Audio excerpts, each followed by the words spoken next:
ത്രിയേക ദൈവത്തിന്റെ അതിപരിശുദ്ധ നാമം വാഴ്ത്തപ്പെടുമാറാകട്ടെ. ഏറെ സ്നേഹിക്കുകയും ആദരിക്കുകയും ബഹുമാനിക്കുകയും ചെയ്യുന്ന ഇടവകയുടെ വികാരിയായിരിക്കുന്ന ഏറ്റവും മന്യനായ ജേക്കബ് കുര്യൻ അച്ഛൻ, സഹോദരതുല്യം കരുതുകയും ആദരിക്കുകയും ചെയ്യുന്ന ഇടവകയുടെ സഹവികാരിമാരായിരിക്കുന്ന ഏറ്റവും മന്യനായ അനു തോമസ് അച്ഛൻ, മന്യനായ റോബിൻ അച്ഛൻ, മാതാപിതാക്കളെ, ഗുരുശ്രേഷ്ഠന്മാരെ, സഹോദരി സഹോദരങ്ങളെ, ഏവർക്കും ക്രിസ്തുയേശുവിന്റെ നിസ്തുല്യ നാമത്തിൽ സ്നേഹ വന്ദനം. എന്നെ സംബന്ധിച്ച് അല്പം ഭയത്തോടു കൂടിയാണ് ഞാൻ ഈ വേദിയിൽ നിൽക്കുക. ഒന്ന്, മലങ്കര സഭയിലെ 4 പ്രഗത്ഭരായ കൺവെൻഷൻ പ്രസംഗകർ 4 ദിവസം വചന ശുശ്രൂഷയിൽ കൂടി അഭിസംബോധന ചെയ്ത ഈ വേദിയിൽ നിൽക്കുക എന്നുള്ളത് ആരെയും ഭയപ്പെടുത്തുന്നതാണ്. എങ്കിലും ദൈവത്തിൽ ആശ്രയിച്ചുകൊണ്ട് ഇന്നത്തെ വചന ശുശ്രൂഷയ്ക്കായിട്ട് ഒരുങ്ങും. ഈ അടുത്ത കാലത്ത് വായിച്ച ഒരു ചെറിയ പുസ്തകം, ആ പുസ്തകത്തിൽ വളരെ മനോഹരമായ ഒരു ചെറിയ കഥ ഇങ്ങനെ രേഖപ്പെടുത്തിയിട്ടുണ്ട്. ആ കഥ ഇങ്ങനെയാണ്: സ്വർഗത്തിലെ മാലാഖമാരെ അടുക്കൽ വിളിച്ചിട്ട് ദൈവം അവരോട് പറഞ്ഞു, നിങ്ങൾ ഭൂമിയിലേക്ക് ഒന്ന് ചെല്ലണം. ഭൂമിയിൽ കടന്നു ചെന്ന് ദൈവത്തിന് മനുഷ്യൻ സമ്മാനിക്കുന്ന, നേർച്ചകൾ സമർപ്പിക്കുന്ന ഏറ്റവും വിലയേറിയ വസ്തുവിനെ കണ്ടെത്തി എൻ്റെ അടുക്കൽ കൊണ്ടു ചെല്ലണം. 2 ദിവസത്തെ സമയം കൂടി ഞാൻ തരാം. ഇങ്ങനെ മാലാഖമാരെല്ലാവരും കൂടി ഭൂമിയിലേക്ക്, സ്വർഗത്തിൽ നിന്ന് ഭൂമിയിലേക്ക് ഇങ്ങനെ പോവുകയാണ്. ഈ 2 ദിവസം കൊണ്ട് ഭൂമിയിലെല്ലാം യാത്ര ചെയ്ത് ദൈവത്തിന് വിശേഷമായി മനുഷ്യൻ സമ്മാനിക്കുന്ന ചില വസ്തുക്കളെ കണ്ടെത്തുകയും അത് ദൈവസന്നിധിയിൽ കൊണ്ടു ചെല്ലുകയും ചെയ്യുകയാണ്. ഉടനെ ദൈവം അടുത്ത് വന്നിട്ട് എല്ലാവരും കൊണ്ടുവന്ന ഈ വസ്തുക്കളെ പരിശോധിക്കുകയാണ്. ഓരോരുത്തരും ഭൂമിയിൽ ഏറ്റവും വിലയേറിയതായിട്ട് മനുഷ്യൻ കാണുന്ന സ്വർണം ദൈവസന്നിധിയിൽ കൊണ്ട് എത്തിച്ചിട്ടുണ്ട്. ഭൂമിയിൽ മനുഷ്യൻ ദൈവത്തിന് സമർപ്പിക്കുന്ന വജ്രങ്ങള് ചിലരുടെ കൈകളിലുണ്ട്, ചിലരുടെ കയ്യിൽ കുറച്ച് പണസഞ്ചിയുണ്ട്. ഇങ്ങനെ ഓരോരുത്തരെയും പരിശോധിച്ച് വരുമ്പോൾ ഒരു മാലാഖയുടെ കയ്യിൽ ഒരു ചെറിയ കുപ്പിയും ആ കുപ്പിക്കുള്ളിൽ കുറച്ച് വെള്ളവും കണ്ടു. ഉടനെ ദൈവം ചോദിച്ചു, ബാക്കി എല്ലാവരും ഭൂമിയിലെ ഏറ്റവും വിലയേറിയ വസ്തുക്കളുമായി എൻ്റെ അടുക്കൽ വന്നപ്പോൾ നീ മാത്രം എന്തേ ഈ ചെറിയ കുപ്പിക്കകത്ത് കുറച്ച് വെള്ളവുമായിട്ട് എൻ്റെ അടുക്കൽ വന്നത്? ഉടനെ മാലാഖ കൊടുത്ത ഒരു മറുപടി ഇങ്ങനെയാണ്: ദൈവമേ, ഞാൻ ഭൂമിയിൽ കടന്നു ചെന്ന് മനുഷ്യൻ ദൈവത്തിന് സമർപ്പിക്കുന്ന വിലയേറിയ വസ്തുക്കളെ ഏറെ അന്വേഷിച്ചു. പക്ഷെ ഞാൻ വിലയേറിയതാണ് എന്ന് കണ്ടെത്തുകയും ആ കണ്ടെത്തിയ സാധനമാണ് നിന്റെ അടുക്കൽ ഞാൻ എത്തിച്ചിരിക്കുന്നത്. അത് മറ്റൊന്നുമല്ല, ഭക്തനായ ഒരു മനുഷ്യന്റെ കണ്ണുനീരാണ്. ഭക്തനായ ഒരു മനുഷ്യന്റെ കണ്ണുനീരാണ് ഭൂമിയിലെ ഏറ്റവും വിലയേറിയ വസ്തുവായിട്ട് ഞാൻ കാണുകയും അത് ദൈവസന്നിധിയിൽ എത്തിക്കുകയും ചെയ്തിരിക്കുന്നത് എന്ന് കൃത്യമായിട്ട് ആ പുസ്തകത്തിൽ പറഞ്ഞ് അവസാനിപ്പിക്കുന്നുണ്ട്. സത്യത്തിൽ ഒരുപാട് സന്തോഷം തോന്നി. നമ്മുടെ ധാരണകളെ വല്ലാതെ പൊളിച്ചെഴുതുകയും നമ്മുടെ ചിന്തകൾക്ക് പുതിയ അർത്ഥങ്ങൾ നൽകിക്കൊണ്ട് ദൈവസന്നിധിയിൽ വിലയേറിയ വസ്തു എന്താണ് എന്ന് പറഞ്ഞ് അവസാനിപ്പിക്കുകയാണല്ലോ ആ പുസ്തകത്തിൽ. വേദപുസ്തകം കഴിഞ്ഞാൽ ഏറ്റവും വിശുദ്ധമായ ഗ്രന്ഥം ഫിലോക്കാലിയ എന്നാണ് പറയുക. ആ ഫിലോക്കാലിയ എന്ന് പറയുന്ന പുസ്തകത്തിൽ സഭാപിതാവായ തേവോദോറോസ് ഓർമ്മിപ്പിക്കുന്നു, കണ്ണുനീരിലൂടെ നമ്മുടെ പാപങ്ങൾക്ക് പരിഹാരവും ദൈവത്തിന്റെ കരുണയും നമുക്ക് ലഭിക്കുന്നു. കണ്ണുനീരിൽ കൂടി നമ്മുടെ പാപത്തിന്റെ പരിഹാരവും ദൈവത്തിന്റെ കരുണയും ലഭിക്കുന്നു എന്ന് ആ പിതാവ് ഓർമ്മിപ്പിക്കുമ്പോൾ, കുറച്ചുകൂടി ആ പുസ്തകത്തിൽ കൂടി യാത്ര ചെയ്യുമ്പോൾ അവിടെ തന്നെ ഈ പിതാവ് വീണ്ടും ഓർമ്മിപ്പിക്കുന്നു, കണ്ണുനീർ ഒരു മനുഷ്യന്റെ 2ാമത്തെ മാമോദീസയാണ്. ഒരു മനുഷ്യന്റെ ആത്മാവിന്റെ 2ാമത്തെ മാമോദീസ എന്നാണ് കണ്ണുനീരിനെ പറ്റി ഈ തേവോദോറോസ് എന്ന് പറയുന്ന പിതാവ് രേഖപ്പെടുത്തുക. പ്രിയപ്പെട്ട സഹോദരങ്ങളെ, കരയുക എന്നുള്ളത് ഒരു മനുഷ്യന്റെ ജനനം മുതൽ അവൻ ഈ ഭൂമിയിൽ നിന്ന് എന്ന ദൈവസന്നിധിയിലേക്ക് മടങ്ങി പോകുന്നുവോ ആ കാലം അത്രയും കരഞ്ഞ് നിലവിളിച്ച് ദൈവസന്നിധിയിൽ അല്ലെങ്കിൽ പ്രാർത്ഥിക്കുന്ന മനുഷ്യരാ നമ്മളൊക്കെ. ഇവിടെ വായിച്ചു കേട്ട സങ്കീർത്തന ഭാഗം എത്രയായിരുന്നു? 6-ാം സങ്കീർത്തനം. 6-ാം സങ്കീർത്തനത്തിൽ വല്ലാതെ കണ്ണുനീരിനെ പറ്റി പറയുന്നുണ്ട്. ഞാൻ എൻ്റെ കണ്ണുനീര് കൊണ്ട് കിടക്കയെ നനച്ച് വളരെ വളരെ കണ്ണുനീര് കൊണ്ട് ദൈവസന്നിധിയിൽ എന്റെ യാഗങ്ങളെ സമർപ്പിക്കുമെന്ന ആശയത്തോടു കൂടി ദാവീദ് രേഖപ്പെടുത്തിയിരിക്കുന്ന ഒരു വലിയ സങ്കീർത്തനമാണ് 6-ാം സങ്കീർത്തനം. അതുകൊണ്ട് കരയുക എന്ന് പറയുന്നത് മനുഷ്യന് ലഭിച്ചിരിക്കുന്ന ഒരു വല്ലാത്ത അനുഗ്രഹം എന്ന് തന്നെ അതിനെ വിളിക്കുവാനാണ് ഞാൻ ആഗ്രഹിക്കുക. നമുക്കറിയാം, കരയുന്നതിന് എന്തെങ്കിലുമൊക്കെ കാരണമുണ്ടാവും, അല്ലേ? ജീവിതത്തിൽ കരയുന്നതിന് ഒരുപാട് കാരണങ്ങൾ ഉണ്ടാവും. ശരീരത്തിന്റെ പുറത്തും ശരീരത്തിന്റെ ഉള്ളിലും ഒരു മനുഷ്യന് വേദന ഉണ്ടാകുമ്പോൾ അവൻ നിശ്ചയമായും കരയും. നിരാശ ബാധിച്ച ഒരു മനുഷ്യൻ ഉറപ്പായും ദൈവസന്നിധിയിൽ ഇരുന്ന് കരയും. ഭയം ബാധിച്ച ഒരു മനുഷ്യൻ കരയും. അതുപോലെ തന്നെ നഷ്ടബോധം സംഭവിച്ചവൻ നഷ്ടത്തെ ഓർത്ത് കരയുന്നതും നമുക്കറിയാം. അനുതപിക്കുന്ന ഒരു മനുഷ്യൻ തിരികെ ദൈവസന്നിധിയിലേക്ക് മടങ്ങി വരുമ്പോൾ അവന്റെ മടങ്ങി വരവ് എങ്ങനെയാ? കണ്ണുനീരോടുകൂടിയാ, അല്ലേ? വേദപുസ്തകത്തിൽ കരഞ്ഞ ഒരുപാട് പേരെ പറ്റി പറയുന്നുണ്ട്. പഴയ നിയമത്തിലേക്ക് നമ്മൾ കടന്നു ചെല്ലുമ്പോൾ ഹാഗാർ എന്ന് പറയുന്ന സ്ത്രീ വേദപുസ്തകത്തിൽ ഇത്രയധികം ഒരു മനുഷ്യന്റെ ഹൃദയത്തെ വല്ലാതെ നൊമ്പരപ്പിക്കുന്ന ഒരു സ്ത്രീ ഉണ്ടെങ്കിൽ അത് പഴയ നിയമത്തിലെ ഹാഗാറാണ്. അബ്രഹാമിനാൽ പരിത്യജിക്കപ്പെട്ട് മരുഭൂമിയുടെ അടിമത്തിലത്തേക്ക് കടന്നു ചെല്ലുകയും മരുഭൂമിയിൽ തന്റെ കുഞ്ഞിന്റെ മരണം കാണുവാൻ ത്രാണിയില്ലാതെ അല്പം മാറി നിന്ന് നിലവിളിക്കുന്ന ഒരു അമ്മയെ എങ്ങനെയാ നമുക്ക് മറക്കുവാൻ സാധിക്കുക? കരയുന്ന ഒരു അമ്മയെ എങ്ങനെയാ നമുക്ക് മറക്കുവാൻ സാധിക്കുക? യിരെമ്യാ പ്രവാചകൻ, വിലാപങ്ങളുടെ പ്രവാചകൻ എന്ന് പറഞ്ഞാണ് ഈ പ്രവാചകനെ പരിശുദ്ധ വേദപുസ്തകം നമുക്ക് പരിചയപ്പെടുത്തും. ഒരുപാടിടത്ത് ഈ പ്രവാചകൻ കരഞ്ഞിട്ടുണ്ട്. സ്വന്തം കുലത്തിന്റെ നഷ്ടത്തെ ഓർത്ത് എസ്തേർ രാജ്ഞി ദൈവസന്നിധിയിൽ കരയുന്നതും നമ്മളിങ്ങനെ വായിച്ചെടുക്കുന്നുണ്ട്. ദാവീദ് അനുതാപത്താൽ കരയുന്നുണ്ട്. എന്തിന്? പുതിയ നിയമത്തിലേക്ക് കടന്നു വന്നാൽ നമ്മുടെ കർത്താവായ യേശു ക്രിസ്തുവും കരയുന്നുണ്ട്. എവിടെയാ? ലാസറിന്റെ കല്ലറയിൽ യേശു തമ്പുരാൻ കടന്നു ചെന്നിട്ട് അതിദുഃഖത്തോടെ കരഞ്ഞു എന്ന് യോഹന്നാന്റെ സുവിശേഷത്തിൽ ഓർമ്മിപ്പിക്കുന്നുണ്ട്. യേശു കണ്ണുനീർ വാർത്തു. പ്രിയപ്പെട്ടവരെ, വേദപുസ്തകത്തിലെ ഏറ്റവും ചെറിയ ഒരു വാക്യമാണ് എങ്കിലും ഇത്രയേറെ നനവുള്ള ഒരു വാക്യമുണ്ടോ എന്ന് ചോദിച്ചാൽ സംശയമാണ്. അത്രമേൽ ദൈവത്തിന്റെ കണ്ണുനീർ വീണ്, യേശു തമ്പുരാന്റെ അതിവിശുദ്ധമായ കണ്ണുനീർ വീണ് ഈ ഭൂമിയെ വിശുദ്ധമാക്കിയ ഇടമാണ് ലാസറിന്റെ കല്ലറ. അതുകൊണ്ട് പ്രിയപ്പെട്ടവരെ, നോമ്പിന്റെ ഞായറാഴ്ചയിൽ നമ്മൾ പ്രാർത്ഥിക്കുന്ന ഒരു പ്രാർത്ഥനയുണ്ട്. ആടോ മാടോ ചെങ്ങാലിയോ എനിക്കില്ല, എനിക്കുള്ളത് എന്താ? 2 തുള്ളി കണ്ണുനീര. ആടോ മാടോ ചെങ്ങാലിയോ ഒന്നും ദൈവസന്നിധിയിൽ സമർപ്പിക്കുവാൻ എനിക്കില്ല. എനിക്ക് സമർപ്പിക്കുവാനുള്ളത് എന്റെ 2 തുള്ളി കണ്ണുനീരാണ് എന്ന് പ്രാർത്ഥനയിൽ പിതാക്കന്മാർ രേഖപ്പെടുത്തിയിട്ടുണ്ട്. ഈ ഫ്രാൻസിസ് അസീസിയെ പറ്റി നമുക്കറിയാം, അല്ലേ? ഈ ഫ്രാൻസിസ് അസീസിയുടെ ഒരു പെയിന്റിംഗ് ഉണ്ട്, ചിത്രമുണ്ട്. ആ ചിത്രത്തിൽ അദ്ദേഹത്തെ രേഖപ്പെടുത്തിയിരിക്കുക, അദ്ദേഹത്തെ വരച്ചിരിക്കുക ഇങ്ങനെയാണ്. അദ്ദേഹത്തിന്റെ 2 കണ്ണിൽ നിന്നും ഇങ്ങനെ കണ്ണുനീർ ഒഴുകുന്നതായിട്ട് കയ്യിൽ ഒരു തുമാലയും കൊടുത്തിട്ടുണ്ട്. ഇങ്ങനെ കരഞ്ഞുകൊണ്ട് നിൽക്കുന്ന, അത് തുടയ്ക്കുവാൻ നിൽക്കുന്ന ഫ്രാൻസിസ് അസീസിയാണ് ആ ചിത്രത്തിൽ രേഖപ്പെടുത്തിയിരിക്കുക, വരച്ചിരിക്കുക. കരഞ്ഞ് വിശുദ്ധി പ്രാപിച്ചവനാ ഫ്രാൻസിസ് അസീസി. അപ്പോൾ കരയുക എന്ന് പറയുന്നത് നമ്മുടെ ജീവിതത്തിൽ സംഭവിക്കേണ്ട ഒന്നാണ്. നിശ്ചയമായും നമ്മൾ കരയുന്നവരാണ് എന്ന ബോധ്യത്തോടു കൂടി പരിശുദ്ധ നോമ്പിന്റെ അനുഭവത്തിൽ, പ്രത്യേകിച്ച് അതിന്റെ അവസാന ഭാഗത്തിലേക്ക് നമ്മൾ എത്തി നിൽക്കുമ്പോൾ കരച്ചിൽ, കണ്ണുനീരിന് വലിയ പ്രാധാന്യമുണ്ട്.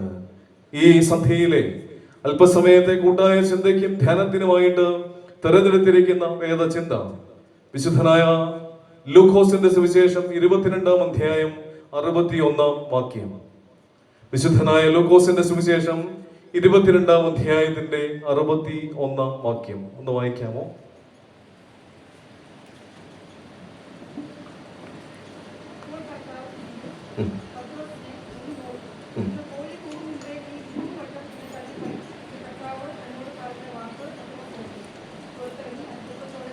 മതി.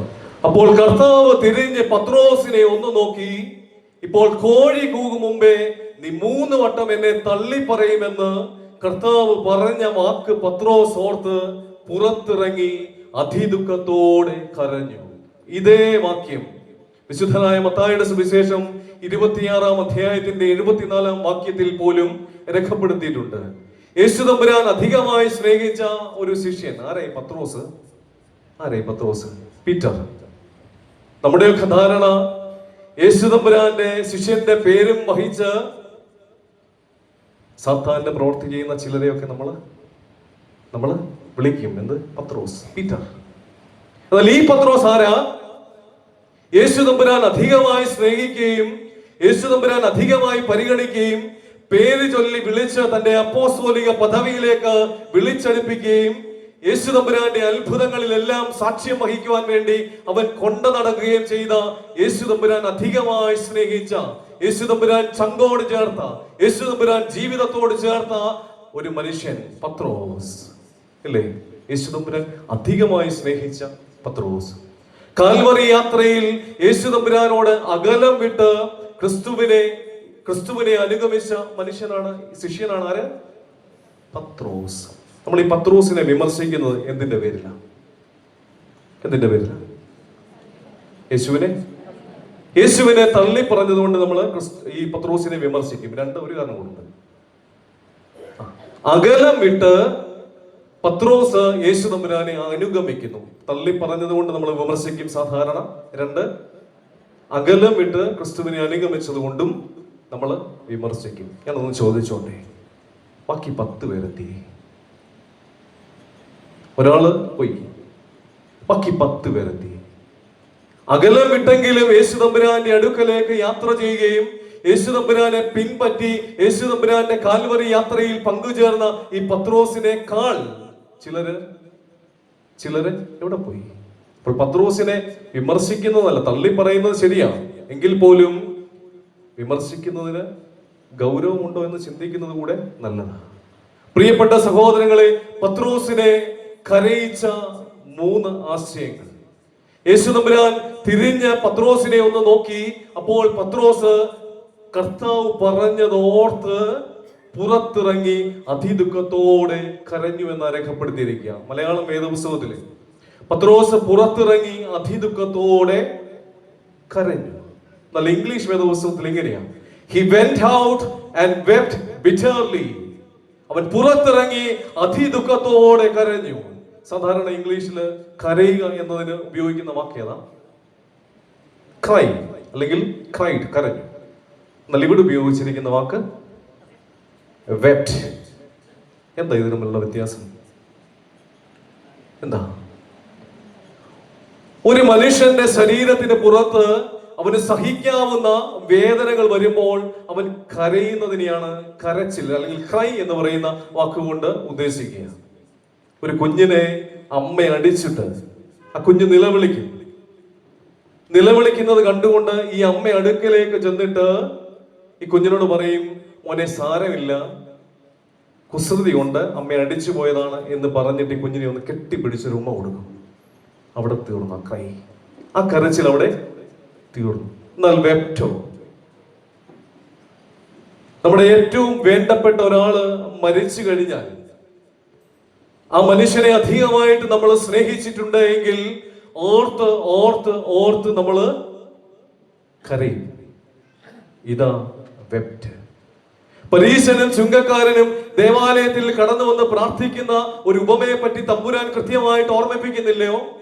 അവിടേക്ക് പരീശൻ ദൈവസന്നിധിയിൽ പോലും നിൽക്കുവാൻ ത്രാണിയില്ലാതെ തന്റെ കുറവുകളെ ഓർത്ത് നിലവിളിച്ചു കരഞ്ഞു എന്ന വേദപുസ്തകത്തിൽ ഓർമ്മിപ്പിക്കുക. അതുകൊണ്ട് പ്രിയപ്പെട്ട സഹോദരങ്ങളെ, കണ്ണുനീരിന്റെ അനുഭവം, കരച്ചിലിന്റെ അനുഭവം ജീവിതത്തിന്റെ ഭാഗമാണ് എന്നും ജീവിതത്തിൽ ഒഴിവാക്കുവാൻ പറ്റാത്ത ഒന്നാണ് എന്നും കൃത്യമായിട്ട് നമ്മെ ഓർമ്മിപ്പിക്കുമ്പോൾ പത്രോസ് അനുഭവിച്ച, പത്രോസിന്റെ കണ്ണുനീരിന്റെ കാരണമായി തീർന്ന 3 ആശയങ്ങളെ വളരെ വേഗത്തിൽ പങ്കുവച്ച് ഞാൻ എന്റെ വാക്കുകൾക്ക് വിരാമം ഇട്ടുകൊള്ളാം.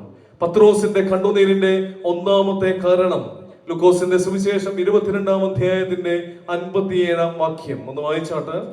22-ാം അധ്യായത്തിന്റെ 57-ാം വാക്യം. അവനോ സ്ത്രീയെ ഞാൻ അവനെ അറിയുന്നില്ല എന്ന് തള്ളി പറഞ്ഞു. മതി. സ്ത്രീയെ ഞാൻ അവനെ അറിയുന്നില്ല എന്ന് പറഞ്ഞ് പത്രോസ് യേശു തമ്പുരാനെ തള്ളി പറഞ്ഞു.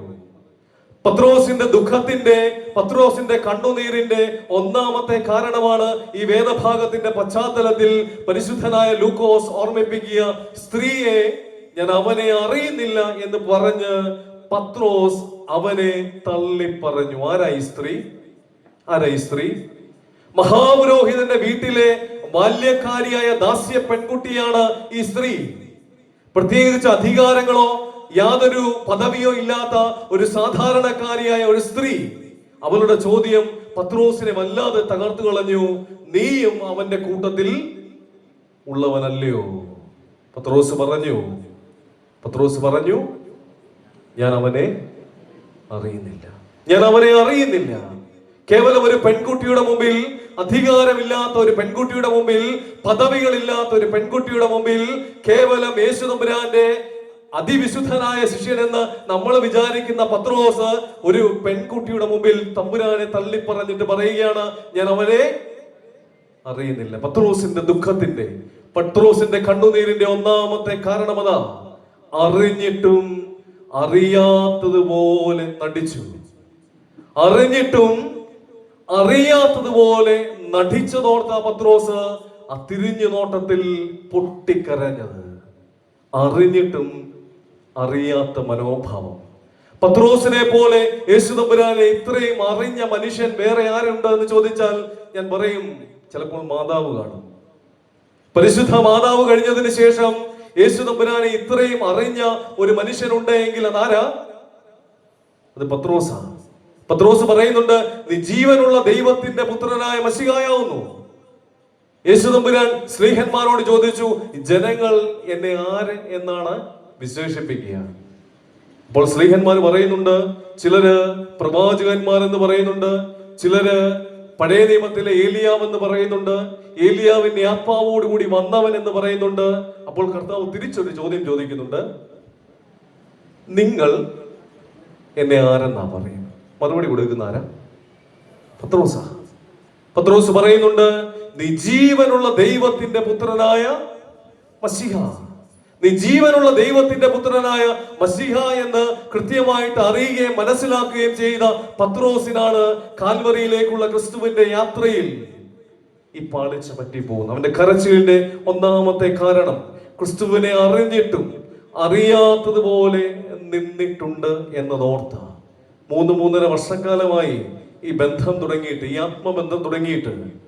ഗലീല കടൽ തീരത്ത് വെച്ച് മീൻ പിടിച്ചുകൊണ്ടിരിക്കുമ്പോൾ യേശു തമ്പുരാൻ വിളിക്കുകയും യാതൊന്നും തിരിഞ്ഞു നോക്കാതെ അപ്പനെയും പടകിനെയും കുടുംബത്തെയും എല്ലാം ഉപേക്ഷിച്ച് അവന്റെ പിന്നാലെ ഇറങ്ങി തിരിച്ചവനാണ് ആര്? ഈ പത്രോസ്. ഈ തള്ളിപ്പറയലും ഒറ്റിക്കൊടുക്കലും തമ്മിൽ എന്തെങ്കിലും വ്യത്യാസമുണ്ടോ? ഉണ്ടോ? തള്ളിപ്പറയുക, ഒറ്റിക്കൊടുക്കുക. ഇയാളെ എനിക്കറിയാം എന്ന് പറയുന്നത് എന്താ? ഒറ്റിക്കൊടുക്കല. ഒരു മനുഷ്യൻ വൃത്തിയായിട്ട് കുറച്ചു മുമ്പ് ചെയ്തു. ആരാ? യൂദാ. ഇയാളെ എനിക്കറിയാം എന്ന് പറഞ്ഞ് ഒരു മനുഷ്യനെ പറ്റി പറയുന്നതാണ് ഒറ്റിക്കൊടുക്കൽ. എന്നാൽ തള്ളിപ്പറച്ചിലോ ഇയാളെ എനിക്കറിയില്ല എന്ന് പറയുന്നതാണ് തള്ളിപ്പറച്ചിൽ. 3.5 വർഷക്കാലം ഏറ്റവും പ്രിയപ്പെട്ടവനായി ഉള്ളും ഉള്ളതുമൊക്കെ പങ്കുവച്ച് വലിയ ദൗത്യങ്ങൾ ഫലമേൽപ്പിച്ച യേശു തമ്പുരാനെ പത്രോസ് തള്ളിപ്പറഞ്ഞപ്പോൾ ആ ക്രിസ്തുവിന്റെ ചങ്ക് തകർന്നില്ല എങ്കിലേ അത്ഭുതമുള്ളൂ. പ്രിയപ്പെട്ടവരെ, എന്ത് സംഭവിച്ചു ഈ പത്രോസിന്? പത്രോസ് മരിക്കേണ്ടി വന്നാലും ഞാൻ നിന്നെ പിരിഞ്ഞകലുകയില്ല എന്ന് പ്രഖ്യാപനം നടത്തിയിട്ട് നാളെ ഏറെയായില്ല. ആരുപേക്ഷിച്ചാലും ഞാൻ നിന്നെ ഉപേക്ഷിക്കുകയില്ല എന്ന് പറഞ്ഞ മാറ്റൊലി ഇന്നും അന്തരീക്ഷത്തിൽ ഇങ്ങനെ അലയൊടിക്കുന്നുണ്ട്. എന്നിട്ടും തന്റെ ആരുമല്ലാത്ത ഒരു ദാസ്യ പെൺകുട്ടിയുടെ മുൻപിൽ ഞാൻ ഏറെ സ്നേഹിച്ച, ഞാൻ ഏറെ കരുതിയ, എന്നെ അതുപോലെ കൊണ്ടു നടന്ന എന്റെ ഗുരുനാഥനെ ഞാൻ തള്ളിപ്പറഞ്ഞിട്ടുണ്ട് എങ്കിൽ പ്രിയപ്പെട്ട സഹോദരങ്ങളെ, പത്രോസിന്റെ കരച്ചിലിന്റെ ഒന്നാമത്തെ കാരണം അറിഞ്ഞിട്ടും അറിയാത്തതുപോലെയുള്ള മനോഭാവത്തെ ഓർത്താണ്. പരസ്യ ശുശ്രൂഷയിൽ ഒരുപാട് വീരത്വ പ്രഖ്യാപനങ്ങൾ ഈ സ്ലീഹന്മാർ നടത്തുന്നുണ്ട്. ഞാൻ മുമ്പ് ഓർമ്മിപ്പിച്ചതുപോലെ ആരൊക്കെ ഉപേക്ഷിച്ചാലും ഞാൻ നിന്നെ തള്ളിപ്പറയില്ല എന്ന് പത്രോസ് പറഞ്ഞു. ഭാരതത്തിന്റെ അപ്പോസ്തലനായ മാർത്തോമാ ശ്ലീഹ പറഞ്ഞു. എന്താ പറഞ്ഞേ? വരൂ, മരിക്കാൻ പോവാം അവന്റെ കൂടെ. വരൂ, നമുക്ക് അവന്റെ കൂടെ മരിക്കാൻ പോകാമെന്ന് ഭാരതത്തിന്റെ അപ്പോസ്തലനായ മാർത്തോമാ ശ്ലീഹ ഉൾപ്പെടെയുള്ള എല്ലാ ശ്ലീഹന്മാരും പറഞ്ഞിട്ടും എന്തിയേ ഇവര്? പ്രിയപ്പെട്ട സഹോദരങ്ങളെ, പത്രോസിന്റെ കരച്ചിലിന്റെ ഒന്നാമത്തെ കാരണം അറിഞ്ഞിട്ടും ക്രിസ്തുവിനെ അറിയാത്തതുപോലെ നടിച്ചതോർത്താണ് പത്രോസ് ആ രാത്രിയിൽ മഹാപുരോഹിതന്റെ വീടിന്റെ മുൻപിൽ കരഞ്ഞത്. ഭാരതീയ പശ്ചാത്തലത്തില് അഗ്നിയെ സാക്ഷിയാക്കി പറയുന്ന ചില വാക്കുകളെ ശപഥം എന്ന് വിളിക്കാം, അല്ലേ?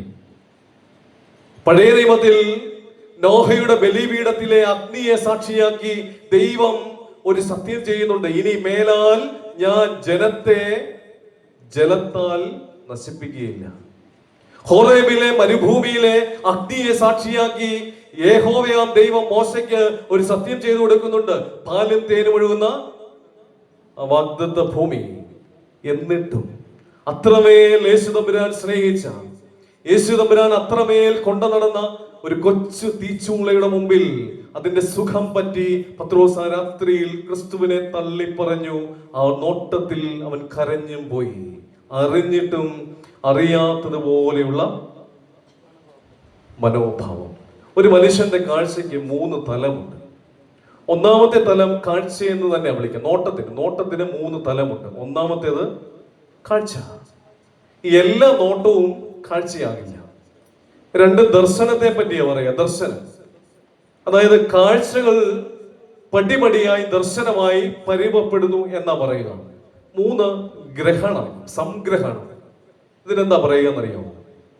ഒറ്റ നോട്ടത്തിൽ അവന്റെ ഭൂതവും ഭാവിയും മനസ്സിലാക്കുക. ഒറ്റ നോട്ടത്തിൽ അവന്റെ ഭൂതവും ഭാവിയും എല്ലാം മനസ്സിലാക്കുന്നതിനെയാണ് ഗ്രഹണം എന്ന് പറയുക. യേശുതമ്പുരാൻ ശമരിയാക്കാരി സ്ത്രീയെ ഒറ്റ നോട്ടത്തിൽ മനസ്സിലാക്കി. നഥാനിയേലിനെ ഒറ്റ നോട്ടത്തിൽ യേശുതമ്പുരാൻ മനസ്സിലാക്കി. പ്രിയപ്പെട്ട സഹോദരങ്ങളെ, നമ്മുടെ കാഴ്ചകൾക്ക് വല്ലാത്ത വ്യത്യാസം അനുഭവപ്പെടുമ്പോഴാണ് നമ്മൾ ചിലപ്പോഴൊക്കെ കരഞ്ഞു പോവുക. യേശുതമ്പുരാന്റെ ഒറ്റ നോട്ടത്തിൽ പത്രോസ് കരഞ്ഞുപോയി. അറിഞ്ഞിട്ടും അറിയാത്തതോർത്ത് പത്രോസ് കരഞ്ഞുപോയി. പ്രിയപ്പെട്ട സഹോദരങ്ങളെ, ജീവിതത്തിൽ എവിടെയെങ്കിലും ജീവിത പങ്കാളിയുടെ മുമ്പിൽ അവളെ അറിഞ്ഞിട്ടും അവളുടെ വേദനകളെ അറിഞ്ഞിട്ടും അവന്റെ വേദനകളെ അറിഞ്ഞിട്ടും അറിയാത്തതുപോലെ നിന്നിട്ടുണ്ടെങ്കിൽ പത്രോസിനെ പോലെ ഒരു കരച്ചിൽ നമ്മുടെ ജീവിതത്തിൽ ആവശ്യമാണ്. മക്കളുടെ വേദനകൾക്ക് മുമ്പിൽ ആ വേദനകളെ കണ്ടിട്ടും അവരുടെ ആവശ്യങ്ങളെ കണ്ടിട്ടും അറിയാത്തതുപോലെ എപ്പോഴെങ്കിലും നിന്നിട്ടുണ്ടെങ്കിൽ ഒരു കരച്ചിൽ പത്രോസിനെ പോലെ ആവശ്യമാണ്. ഞാൻ വിചാരിക്കുന്നു, നിസാര പ്രശ്നങ്ങളുടെ പേരിൽ കുടുംബ ബന്ധങ്ങൾ വലിച്ചെറിയുന്ന ഒരു കാലത്തിലാണ് നമ്മൾ ജീവിക്കുക, അല്ലേ? ഒരുപാട് പരിഗണിക്കേണ്ട ഒന്നാണ് നമ്മുടെ കുടുംബ ബന്ധങ്ങൾ എന്ന് ചിന്തിക്കുന്ന ആളാണ് ഞാൻ. നമ്മള് ഒരു ദോശ ഉണ്ടാക്കി നമ്മുടെ കെട്ടിയോന് കൊടുക്കുക എന്ന് വിചാരിക്കുക. കഷ്ടപ്പെട്ട് രാവിലെ എഴുന്നേറ്റ് ഈ ഭാര്യ ഒരു ദോശ ഉണ്ടാക്കി തരും. അപ്പോൾ കഴിക്കാൻ അങ്ങോട്ട് ഇരിക്കുമ്പോഴാണ് അതിന്റെ അടിവശം ഒന്ന് ചെറുതായിട്ട് കരിയും. അപ്പൊ ഉടനെ ഇവിടുന്ന് പറയും, നീ എവിടെ നോക്കിയാടി ദോശ ചൂടുന്നത്? അടുക്കളയിൽ നിന്നൊരു ശബ്ദം കേൾക്കുമെന്ന വേണേ കഴിച്ചിട്ട് എന്നിട്ട് പൊക്കൂ. അവിടെ തുടങ്ങും. ഞാൻ പറഞ്ഞത്, നിസ്സാര പ്രശ്നങ്ങളുടെ പേരിൽ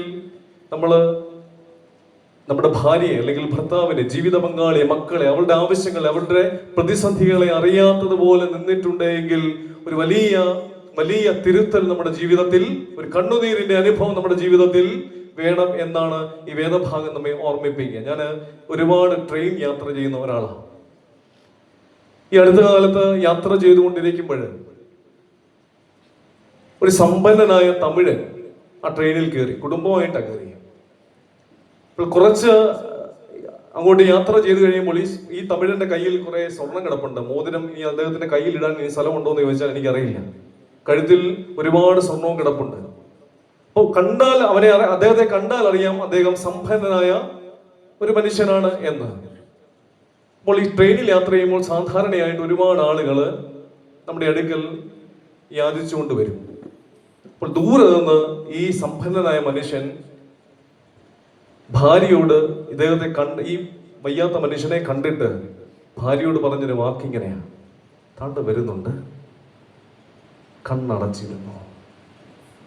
ദാണ്ട വരുന്നുണ്ട്, കണ്ണടച്ചിരുന്നു. എന്തോ ഭാഗ്യത്തിന് ആ സ്ത്രീ അദ്ദേഹം വന്നപ്പോൾ ഒരു 10 രൂപ കൊടുക്കുന്നത് ഞാൻ കണ്ടു.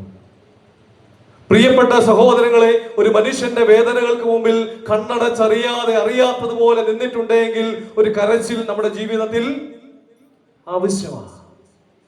ഭാരതത്തിന്റെ ഭരണഘടനാ ശില്പിയാരാ? BR അംബേദ്കർ. ഈ അംബേദ്കറിന്റെ ആശയങ്ങളെ പലരും രഹസ്യമായിട്ട് ചേർത്ത് പിടിച്ചതാണ്. പക്ഷെ പരസ്യമായിട്ട് ഇദ്ദേഹത്തെ ഒരിക്കൽ പോലും ഒരു മനുഷ്യനും ഒരു നേതാവും ഇദ്ദേഹത്തെ പരസ്യമായിട്ട് അംഗീകരിച്ചില്ല. കാരണം ജാതിയിൽ താഴ്ന്നവരായി. ജാതിയിൽ താഴ്ന്നതുകൊണ്ട് ഈ അംബേദ്കറെ അദ്ദേഹത്തെ അറിഞ്ഞിട്ടും അദ്ദേഹത്തിന്റെ ആശയങ്ങളെ അറിഞ്ഞിട്ടും അറിയാത്തതുപോലെ നിന്നിട്ടുണ്ടെങ്കിൽ ഞാൻ വിചാരിക്കുന്നു അവർക്കും ഒരു കരച്ചിൽ ആവശ്യമാണ്, അല്ലേ? ചിലരെ നാം അറിയാത്തതുപോലെ നടിക്കുന്നത് അറിഞ്ഞു എന്ന് പറഞ്ഞു കഴിഞ്ഞാൽ പ്രശ്നമാണ്, അല്ലേ? അറിഞ്ഞു എന്ന് ചില സമയത്ത് അവരെ അറിഞ്ഞു എന്ന് പറഞ്ഞാൽ പ്രശ്നമാണ്. ചെറുപ്പത്തില് ഈ അമ്മയെ കെട്ടിപ്പിടിച്ചിട്ട് നമ്മൾ പറയും ഇതെന്റെ അമ്മയാണ്. അപ്പോൾ ഉടനെ നമ്മുടെ അനിയനോ അനിയത്തിയോ വന്നിട്ട് പറയും അല്ല, ഇതെന്റെ അമ്മയാണ്. അപ്പൊ അവര് തമ്മിൽ ഒരു വഴക്കുണ്ടാവും, ഉറപ്പല്ലേ? ചെറുപ്പത്തിൽ ഇന്ന് പറയുമോ? ഇന്ന് പറഞ്ഞാൽ, പറയുന്നവരുണ്ടാവും കേട്ടോ, പറഞ്ഞാൽ തലവിരിക്കും.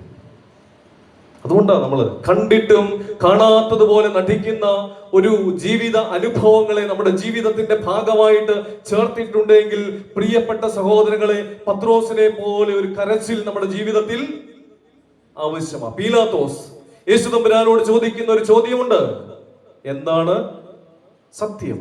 അറിയാഞ്ഞിട്ടാണ് ഇയാൾക്ക്? അറിയാഞ്ഞിട്ടാണോ? അറിയാം, കൺമുൻപിൽ നിൽക്കുന്നവനാണ് യഥാർത്ഥ സത്യമെന്ന് പീലാത്തോസിന് അറിയാഞ്ഞിട്ടല്ല. ഞാൻ ഈയിടെ ഒരു ദിവസം ഇതേ പ്രസംഗം പ്രസംഗിച്ചപ്പോഴ് ചെങ്ങന്നൂരാ പ്രസംഗിച്ചപ്പോഴ് മുന്നിലിരുന്ന കുഞ്ഞ് എന്നോട് പറഞ്ഞു, അവൻ തമാശയായിട്ട് പറഞ്ഞതാ, എന്തുകൊണ്ടാണ് പീലാത്തോസ് അങ്ങനെ പറഞ്ഞെന്ന് ചോദിച്ചപ്പോൾ അവൻ പറഞ്ഞു, അല്ലെങ്കിൽ അവനെ ജനങ്ങൾ പിടിച്ച് ഒരു വാക്കാ പറഞ്ഞേ, പഞ്ഞിക്കിടും. ജനങ്ങൾ പിടിച്ച് പഞ്ഞിക്കിടും. അതുതന്നെ സത്യത്തിൽ പേടിച്ചത്. ജനത്തിന്റെ ആരവം വല്ലാതെ ഭയപ്പെടുത്തി ഈ പീലാത്തോസിനെ.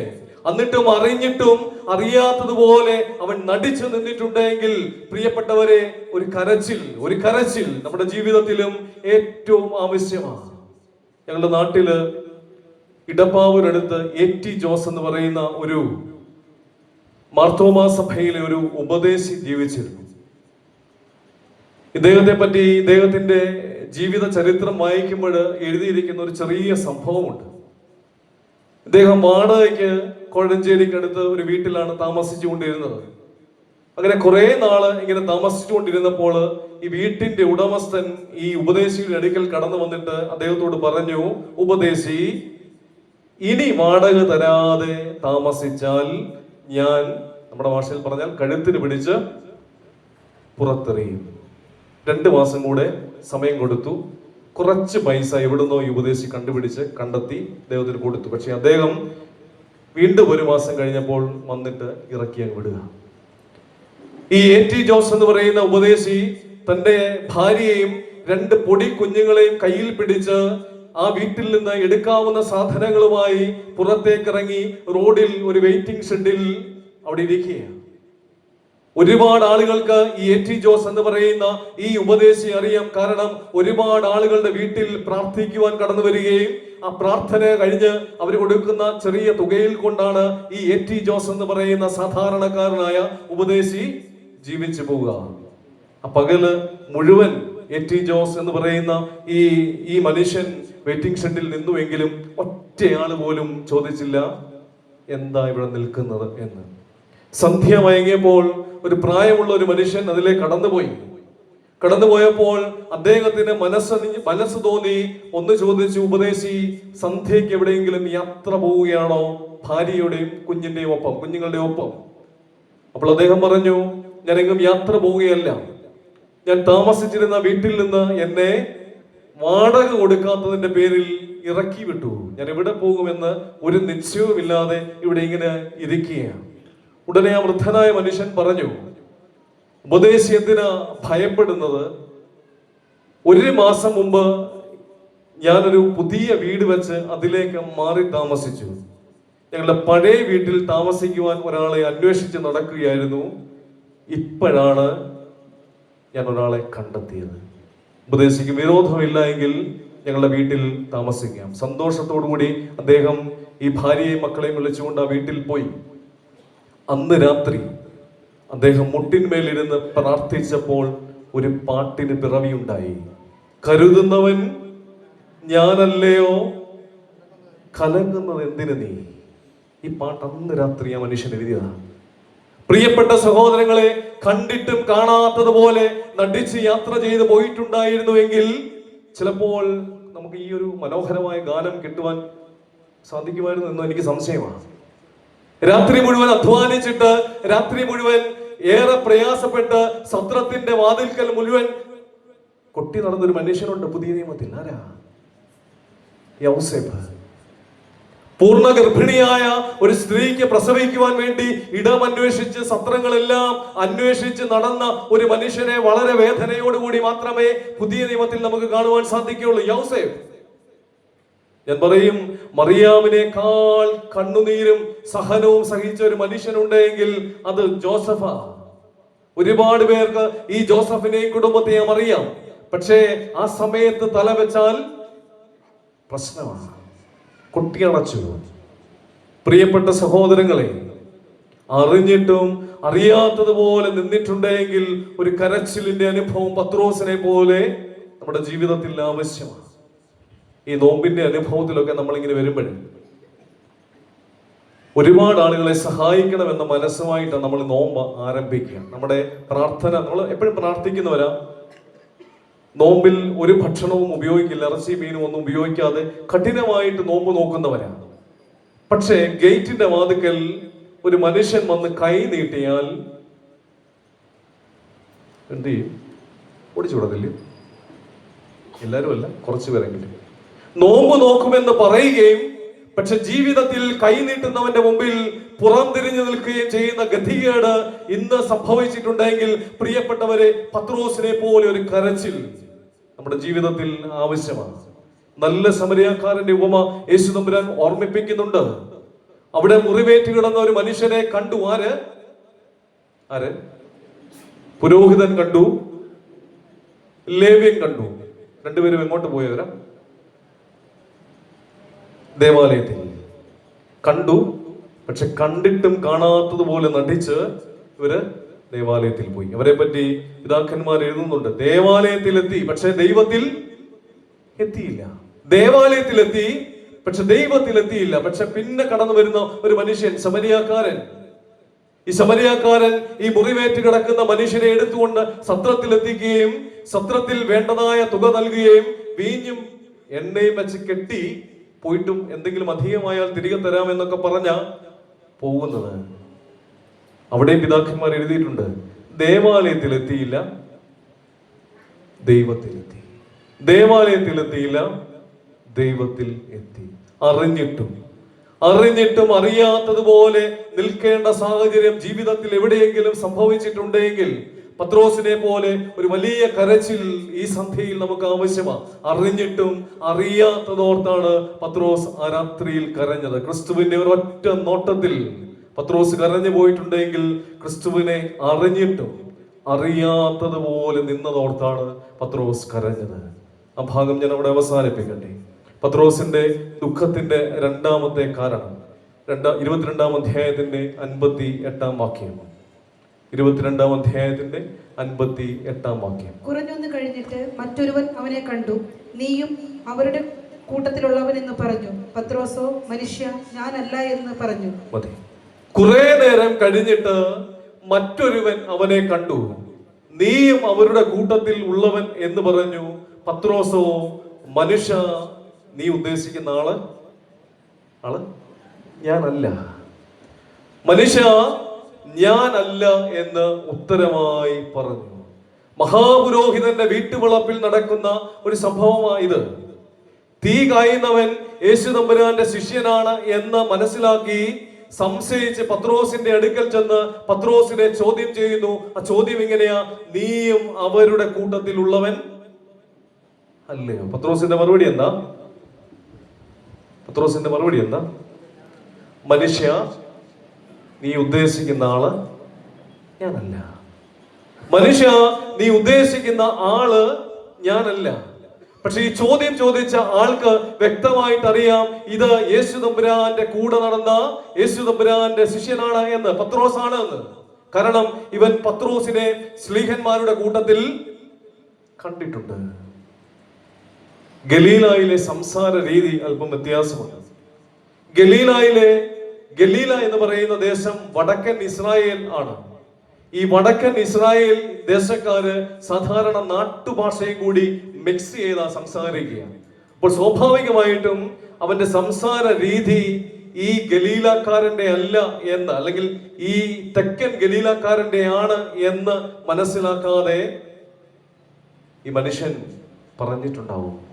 പ്രിയപ്പെട്ട സഹോദരങ്ങളെ, സംസാര രീതി കൊണ്ട് ഇവൻ പക്ഷേ പത്രോസിനെ തിരിഞ്ഞ് അറിഞ്ഞിരിക്കാം. അപ്പോൾ പത്രോസ് പറയുകയാണ്, നീ ഉദ്ദേശിക്കുന്ന ആള് ഞാനല്ല. പത്രോസ് സത്യത്തിൽ മറന്നുപോയ ഒരു സംഗതിയുണ്ട്. 3.5 വർഷം മുമ്പ് ഗലീല കടലിന്റെ തീരത്ത് വെച്ച് യേശു തമ്പുരാൻ വിളിച്ചു. എന്താ പറയാ? എന്നെ അനുഗമിക്കുക. എല്ലാം വിട്ട് അവനെ അനുഗമിച്ചിട്ട് അവനൊരു പദവി കൊടുത്തു. എന്താ? അപ്പോസ്തലൻ. അതുൾപ്പെടെയാണ് ഈ പത്രോസ് മഹാപുരോഹിതന്റെ മുറ്റത്ത് തള്ളി പറയുന്നത്. സ്വയം ആരാണെന്ന് മറന്നുപോയതാണ് പത്രോസിന്റെ പരാജയത്തിന്റെ, അല്ലെങ്കിൽ പത്രോസിന്റെ കണ്ണുനീരിന്റെ രണ്ടാമത്തെ കാരണം. സ്വയം ആരാണെന്ന് മറന്നുപോയതാണ് പത്രോസിന്റെ കരച്ചിലിന്റെ രണ്ടാമത്തെ കാരണം. പഴയ മുഖുവനല്ല കടൽ തീരത്ത് മീൻ പിടിച്ചുകൊണ്ട് നടന്ന സാധാരണ പഴയ മുഖുവനല്ല ഇന്ന് പത്രോസ്. പഴയ വിദ്യാഭ്യാസം ഇല്ലാത്തവനല്ല, മത നേതാവല്ല, കുടുംബ പശ്ചാത്തലത്തിൽ ജീവിക്കുന്ന ഒരു മനുഷ്യനല്ല. പിന്നെ ആരാ? വിളിച്ചു വേർതിരിച്ചു. എങ്ങോട്ട്? ശിഷ്യനായി, അപ്പോസ്തലനായി. ഇതാണ് പത്രോസ് തള്ളി പറയുന്നത്. പ്രിയപ്പെട്ടവരെ, സ്വയം ആരാണെന്ന് മറന്നുപോയതാണ് പത്രോസിന്റെ ദുഃഖത്തിന്റെ കണ്ണുനീരിന്റെ കാരണം. ഒരു മനുഷ്യന്റെ മുൻപാകെ നീ ഉദ്ദേശിക്കുന്ന ആള് ഞാനല്ല എന്ന് പറഞ്ഞ് സ്വന്തം അസ്തിത്വത്തെ തള്ളിപ്പറഞ്ഞതാണ് പത്രോസിന്റെ കണ്ണുനീരിന്റെ രണ്ടാമത്തെ കാരണം. നമ്മുടെ പൂർവികർ ക്രിസ്ത്യാനി അല്ലെങ്കിൽ ക്രിസ്ത്യാനികളെ വിളിക്കുവാൻ ഉപയോഗിച്ചിരുന്ന ഒരു വാക്കെന്താ? പഴയ കാലത്ത് സത്യക്രിസ്ത്യാനികൾ അല്ലേ? ഇവിടുത്തെ ഹൈന്ദവ സഹോദരങ്ങള് നമ്മളെ കണ്ടിട്ട്, നമ്മളെയല്ല, നമ്മുടെ പൂർവികരെ കണ്ടിട്ട് അവരെ വിളിച്ച പേരാണെന്ത്? സത്യക്രിസ്ത്യാനികൾ. കാരണം അവർക്കറിയാം അന്നത്തെ ക്രിസ്ത്യാനികൾ മറ്റുള്ളവരെ ബഹുമാനിക്കും, എല്ലാ മനുഷ്യരോടും കരുണയുള്ളവനാണ് ക്രിസ്ത്യാനി, പ്രാർത്ഥിക്കുന്ന മനുഷ്യനാണ് എന്നൊക്കെ അന്നത്തെ ആളുകൾക്കറിയാം. ഇന്ന് വിളിക്കുവോ സത്യക്രിസ്ത്യാനി? വിളിക്കുവോ? സത്യം വെട്ടിയിട്ട് അതിന്റെ പുറകിൽ എന്തെങ്കിലുമൊക്കെ ചേർത്തേ ഇന്ന് വിളിക്കുമല്ലോ. പ്രിയപ്പെട്ട സഹോദരങ്ങളെ, ഒരു കാലത്ത് ഒരു സമൂഹം നമ്മെ ബഹുമാനിച്ചിരുന്നു, ഒരു സമൂഹം നമ്മെ കരുതിയിരുന്നു. അങ്ങനെ പൂർവിക പിതാക്കന്മാരെ വിളിച്ചു സത്യക്രിസ്ത്യാനികൾ. ഇന്ന് വിളിക്കുമോ? അസ്തിത്വത്തെ മറന്നുപോയിട്ടുണ്ട് എവിടെയെങ്കിലും. ഞങ്ങൾ വൈദിക സെമിനാരിയിൽ പഠിക്കുമ്പോഴേ 1ാം വർഷത്തിന്റെ അവസാനം ഞങ്ങൾക്കൊരു ഫീൽഡ് വർക്ക് സാധാരണ സെമിനാരിയിൽ നിന്ന് തരും. അന്ന് എനിക്ക് ലഭിച്ച സെന്റർ കോട്ടയത്തുള്ള നവജീവൻ സെന്റർ. ഞങ്ങൾ നവജീവൻ സെന്ററിൽ ഈ കുറെ ദിവസത്തെ ശുശ്രൂഷ ഇങ്ങനെ ചെയ്തുകൊണ്ടിരിക്കുമ്പോൾ ഒരിക്കല് കോട്ടയം മെഡിക്കൽ കോളേജിൽ നിന്ന്, അതിന്റെ പരിസരത്ത് നിന്ന് ഒരാൾ നവജീവനിലേക്ക് ഫോൺ ചെയ്തിട്ട് പറയുന്നു, കോട്ടയം മെഡിക്കൽ കോളേജിന്റെ വാതിക്കൽ അവശനായ ഒരു വൃദ്ധനായ മനുഷ്യൻ കിടക്കുന്നു. ഉടനെ വണ്ടിയെടുത്ത്, ഞങ്ങൾ സെമിനാരിയിൽ നിന്ന് വന്നവരാണല്ലോ, അതുകൊണ്ട് ഞങ്ങളെയും കൂട്ടിക്കൊണ്ട് ഈ കോട്ടയം മെഡിക്കൽ കോളേജിന്റെ വാതിക്കൽ ചെല്ലുന്നു. കോട്ടയം മെഡിക്കൽ കോളേജിന്റെ വാതിക്കൽ ചെന്നപ്പോൾ ഒരു ഹൈന്ദവ സന്യാസിയാണ്, കാവ്യ വസ്ത്രങ്ങളൊക്കെ ധരിച്ച് താടിയും മുടിയും ഒക്കെ നെറ്റി വളർത്തിയ സന്യാസി, ഹൈന്ദവ സന്യാസി.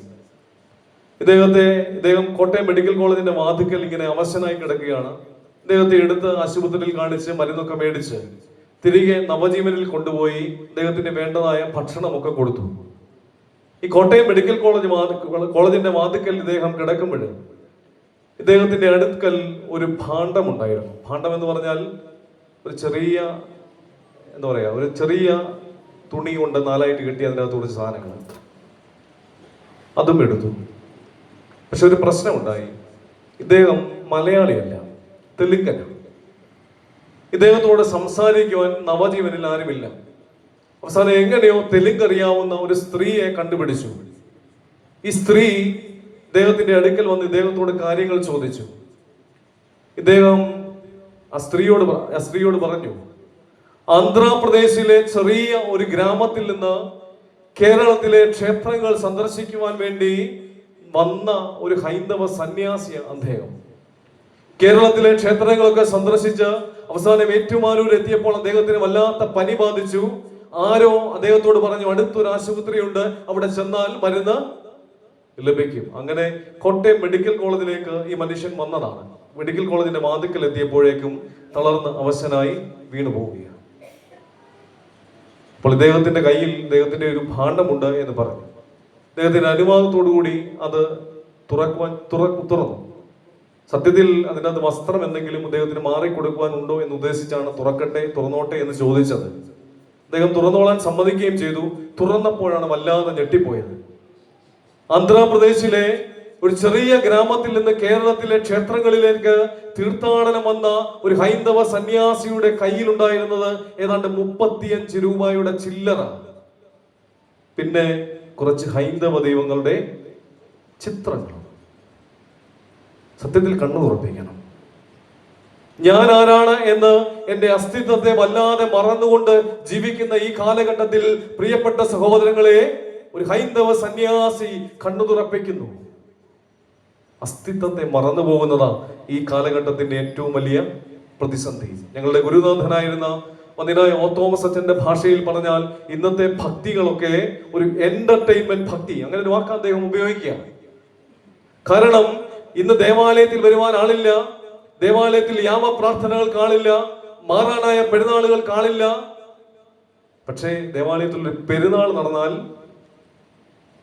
ഇല്ലേ ആള് പോകും. എന്താണെന്നറിയാമോ? നമ്മുടെ ഭക്തിയൊക്കെ വല്ലാതെ ആഘോഷങ്ങളായി പോയി. ഭക്തിയൊക്കെ വല്ലാതെ ആഘോഷങ്ങളായി പോയി. ഞങ്ങളുടെ നാട്ടില് ഒരു ദേവാലയത്തിൽ 7ഉം 8ഉം പെരുന്നാളുകൾ ചില സമയത്തൊക്കെ ഉണ്ട്. ഈ 7ഉം 8ഉം പെരുന്നാളുകൾ വലിയ ആഘോഷത്തോടു കൂടിയാണ് നടത്തുക. വലിയ പെരുന്നാൾ ദേവാലയത്തിൽ വരുമ്പോൾ 10 പ്രാർത്ഥനയോഗം ഉണ്ടെങ്കിൽ 10 പ്രാർത്ഥനയോഗവും ചെണ്ടമേളവും അങ്ങ് സ്പോൺസർ ചെയ്യും. നമ്മുടെ ഭക്തി അസ്തിത്വത്തെ മറന്ന് പോകുന്നതാണെങ്കിൽ ഒന്ന് ശാന്തമായ തിരുത്തൽ നമുക്ക് ആവശ്യമാണ്. ഈ അടുത്ത കാലത്ത് ഞാൻ നാഗപ്പൂർ സെമിനാരിയിൽ പോയപ്പോൾ നാഗപ്പൂർ സെമിനാരിയുടെ പ്രിൻസിപ്പൽ അച്ഛൻ വളരെ സന്തോഷത്തോടെ സംസാരിച്ചപ്പോൾ ഒരു സംഭവം ഞങ്ങളോട് പറയുകയുണ്ടായി. നമ്മുടെ തന്നെ ഭദ്രാസനത്തിലെ ഒരു അച്ഛൻ എത്യോപ്യയിൽ ചെന്നപ്പോൾ അദ്ദേഹം വെള്ളിയാഴ്ച വൈകിട്ട് ഒരു ഹോട്ടലിൽ കയറി ഭക്ഷണം കഴിക്കുകയാണ്. വെള്ളിയാഴ്ച വൈകിട്ടാണ്. ഭക്ഷണം കഴിച്ചു കഴിഞ്ഞ് അധികം വന്ന ഭക്ഷണം അദ്ദേഹം പാഴ്സലാക്കി പൊതിഞ്ഞ് എടുത്തു, കളയണ്ട എന്നോർത്ത്. ഇത് മേടിച്ച് അദ്ദേഹം പുറത്തേക്ക് ഇറങ്ങിയപ്പോൾ എത്യോപ്യൻ തെരുവിൽ ഇങ്ങനെ ഭിക്ഷ യാചിക്കുന്ന ഒരു മനുഷ്യനെ കണ്ടു. ആ മനുഷ്യന്റെ കയ്യിൽ കൊടുത്തു. കഴിച്ചു എന്ന് പറഞ്ഞ് കൊടുത്തു. വെള്ളിയാഴ്ച വൈകിട്ടാണ്, ഞാൻ വീണ്ടും പറയാം, വെള്ളിയാഴ്ച വൈകിട്ടാണ്. എന്നിട്ട് അച്ഛൻ സന്തോഷത്തോട് പോയി. മുന്നോട്ട് പോയപ്പോൾ പുറകെ ഈ മനുഷ്യൻ കടന്നു വന്നിട്ട് അച്ഛനെ വിളിച്ചിട്ട് പറഞ്ഞു, അച്ഛനോട് ക്ഷമിക്കണം, ഞാൻ ഇന്ന് നോൺ വെജ് കഴിക്കില്ല, കാരണം ഇന്ന് വെള്ളിയാഴ്ചയാണ്. ഓർത്തു നോക്കി, തെരുവിൽ ഭിക്ഷ യാചിക്കുന്ന ഒരു മനുഷ്യന്റെ ആത്മീയ ഭാവം എത്ര വലുതാണ്. എത്യോപ്യക്കാര് ഞായറാഴ്ച രാവിലെ പല്ല് തേക്കാതാണ് വിശുദ്ധ കുർബാന അനുഭവിക്കുവാൻ പോകുന്നത്. വിശ്വസിക്കൂ? അച്ഛൻ പറഞ്ഞതാ. കാരണം അദ്ദേഹം പറയുന്നത് രാവിലെ പല്ല് തേച്ചാൽ അവരുടെ ഉള്ളിലേക്ക് വെള്ളം പോകുമെന്നുള്ള ഭയം നിമിത്തം അവര് പല്ല് തേക്കാതാണ് രാവിലെ വിശുദ്ധ കുർബാന അനുഭവിക്കുവാൻ പോകുന്നത്. ഞായറാഴ്ച പോയി നിൽക്കരുതേ. അപ്പൊ നമ്മുടെ ഭക്തിയും നമ്മുടെ അസ്തിത്വവും ഒക്കെ എവിടെയാണ് നഷ്ടപ്പെട്ടു പോയിരിക്കുന്നത് എന്ന് കൃത്യമായിട്ട് ഒന്ന് ചിന്തിക്കുന്ന ഇടങ്ങളാകണം നമ്മുടെ ആത്മീയ ജീവിതം. 2025 കണക്കനുസരിച്ച് കേരളത്തിലെ കൊലപാതകങ്ങളിൽ 60% കേസുകളിലെ പ്രതികൾ ആരാ? ക്രിസ്ത്യാനികളാ. ഞാൻ പറഞ്ഞതല്ല, കണക്കാ. അസ്തിത്വത്തെ ഞാൻ ആരാണെന്ന് എവിടെയെങ്കിലും മറന്നുപോയിട്ടുണ്ടെങ്കിൽ ഒരു തിരുത്തൽ, ഒരു കണ്ണുനീർ ഈ സന്ധ്യയിൽ ആവശ്യമാണ്. റിമോറ എന്ന് പറയുന്ന ഒരു മത്സ്യത്തെ പറ്റി കേട്ടിട്ടുണ്ടോ? ഈ അടുത്ത കാലത്ത് വായിച്ച ഒരു പുസ്തകത്തിൽ രേഖപ്പെടുത്തിയിരിക്കുന്നതാണ്. ഒരു സക്കർ ഫിഷാണ്, വളരെ ചെറുതാണ്, പക്ഷെ നിസാരക്കാരനല്ല. തിമിംഗലം പോലെയുള്ള വലിയ മത്സ്യത്തിന്റെ വയറ്റിൽ ഒട്ടിപ്പിടിച്ചിരുന്നാണ് ഈ സാധനം ജീവിക്കുക. ഒട്ടിപ്പിടിച്ചാൽ ഇതിനെ പറിച്ചു കളയുക വലിയ പാടാണ്. കപ്പലിന്റെയും വള്ളത്തിന്റെയും ഒക്കെ അടിയിൽ ഒട്ടിപ്പിടിച്ചിരുന്ന് കപ്പലിന്റെ വേഗത കുറയ്ക്കുകയാണ് ഈ മത്സ്യത്തിന്റെ പ്രധാന ഹോബി. കരുത്തനായ റോമൻ സൈന്യാധിപൻ മാർക്ക് ആന്റണിയും ക്ലിയോപാട്രയും യുദ്ധത്തിൽ കൊല്ലപ്പെട്ടതിന്റെ കാരണം പോലും റിമോറ എന്ന് പറയുന്ന ഈ മത്സ്യം കാരണമാണ് എന്നാണ് വ്യാഖ്യാനിക്കുക. കാരണം അവർ സഞ്ചരിച്ച കപ്പലിന്റെ അടിത്തട്ടിൽ ഈ മത്സ്യം ഒട്ടിപ്പിടിക്കുകയും അത് കാരണം ഈ കപ്പലിന്റെ വേഗത കുറഞ്ഞുവെന്നും ശത്രു സൈന്യം അദ്ദേഹത്തെ കൊലപ്പെടുത്തി എന്നാണ് പറയുക. റിമോറ എന്ന ലാറ്റിൻ വാക്കിന്റെ അർത്ഥം പിറകോട്ട് പിടിച്ച് വലിക്കുക. പിറകോട്ട് പിടിച്ച് വലിക്കുക. പിറകോട്ട് പിടിച്ച് വലിക്കുന്ന എന്തിനേയും നമ്മൾ വിളിക്കും റിമോറ. അറിയാതെ നമ്മുടെ ജീവിതത്തിൽ കടന്നുകൂടി നമ്മുടെ ജീവിതത്തെ പിടിച്ച് പുറമോട്ട് വലിക്കുന്ന എന്തിനേയും നമുക്ക് വിളിക്കാം റിമോറ. ഈ അടുത്ത കാലത്തൊക്കെ നമ്മൾ ഒരുപാട് ചർച്ച ചെയ്യുന്നതാണല്ലോ യുവാക്കൾക്കിടയിലെ ലഹരി ഉപയോഗം, അല്ലേ? മദ്യപാനത്തിനും മയക്കുമരുന്നിനും അടിമകളായി സൂചി പകരുന്ന സുഖം ചിരകളിലേന്തി നീർച്ചാലുകളിൽ അഴുക്കുചാലുകളാക്കി പട്ടുമെത്തകൾ എന്ന പോലെ കിടന്നുറങ്ങുന്ന ആധുനിക യുവാക്കൾ, പ്രിയപ്പെട്ടവരെ, റിമോറയുടെ പിടിയിലാണ്. പിറകോട്ട് പിടിച്ച് വലിക്കുന്ന എന്തിന്റെയോ പിടിയില്ല. അസ്തിത്വത്തെ വല്ലാതെ മറന്നുപോയി. ദാവീദ് രാജാവാണ് ഇസ്രായേൽ, അല്ലേ? പക്ഷെ ഒരു നിമിഷം രാജാവാണെന്ന് അദ്ദേഹം മറന്നുപോയി, അല്ലേ? ഒറ്റ നിമിഷം രാജാവാണെന്ന് അദ്ദേഹം മറന്നുപോയി. പരീശന്മാരെയും സാധൂക്യരെയും വിമർശിച്ചുകൊണ്ട് യേശു തമ്പുരാൻ കൃത്യമായിട്ട് പറയുന്നുണ്ട്, വെള്ള തേച്ച ശവക്കല്ലറകളെ. കാരണം അവരെ ഏൽപ്പിച്ചിരിക്കുന്ന ദൗത്യത്തിൽ നിന്ന് മാറി ജനത്തെ നേർവഴിയിൽ നയിക്കേണ്ടവരാണ് ഈ പരീശന്മാരും സാധൂക്യരും എന്ന് അവർ മറന്നുപോയി. അതുകൊണ്ടാണ്, അസ്തിത്വത്തെ മറന്നതുകൊണ്ടാണ് യേശു തമ്പുരാൻ അവരെ വിമർശിക്കുക. ഞങ്ങളുടെ നാട്ടില് ജോളി എന്ന് പറയുന്ന ഒരു മനുഷ്യനുണ്ട്. മാർത്തോമാ സഭയിലെ ഒരു സുവിശേഷകനാണ്. സ്ത്രീയല്ല, പുരുഷനാണ്. ഇദ്ദേഹം ഇപ്പോൾ പ്രസംഗിക്കുമ്പോഴെല്ലാം അദ്ദേഹം ഇങ്ങനെ ഒരു ചെറിയ സംഭവത്തെ പറ്റി പറയും. 30 വർഷങ്ങൾക്ക് മുമ്പ് അദ്ദേഹത്തിന്റെ മാതൃദേവാലയത്തിൽ നടന്ന ഒരു കൺവെൻഷൻ യോഗത്തിൽ കൂട്ടുകാരുടെ കൂടെ കൂടി മദ്യപിച്ച് ആ കൺവെൻഷൻ പ്രസംഗം അലങ്കോലപ്പെടുത്തി. ഇന്ന് അദ്ദേഹം പ്രസംഗിക്കുമ്പോൾ പറയും, ഞാൻ ആരാണെന്ന് എനിക്ക് ബോധം വന്നത് ഇപ്പോഴാണ്. ഞാൻ ആരാണ് എന്ന ബോധം എനിക്ക് വന്നത് ഇപ്പോഴാ. ഇന്ന് ക്രിസ്തുവിനെ ഏറ്റവും അധികം പ്രസംഗിക്കുന്ന ഒരു മനുഷ്യനായിട്ട് അദ്ദേഹം മാറി. ഈ അടുത്ത കാലത്ത് വായിച്ച ബാലചന്ദ്രൻ ചുള്ളിക്കാടിന്റെ ഒരു കവിതയുണ്ട്. കഞ്ഞിവെള്ളം നുണയാതെ പിഞ്ചു പൈതങ്ങൾ കേഴുമ്പോൾ കൊഴുത്ത വേദന തിന്ന് മതിക്കുമേ ഞാൻ മരിക്കണം.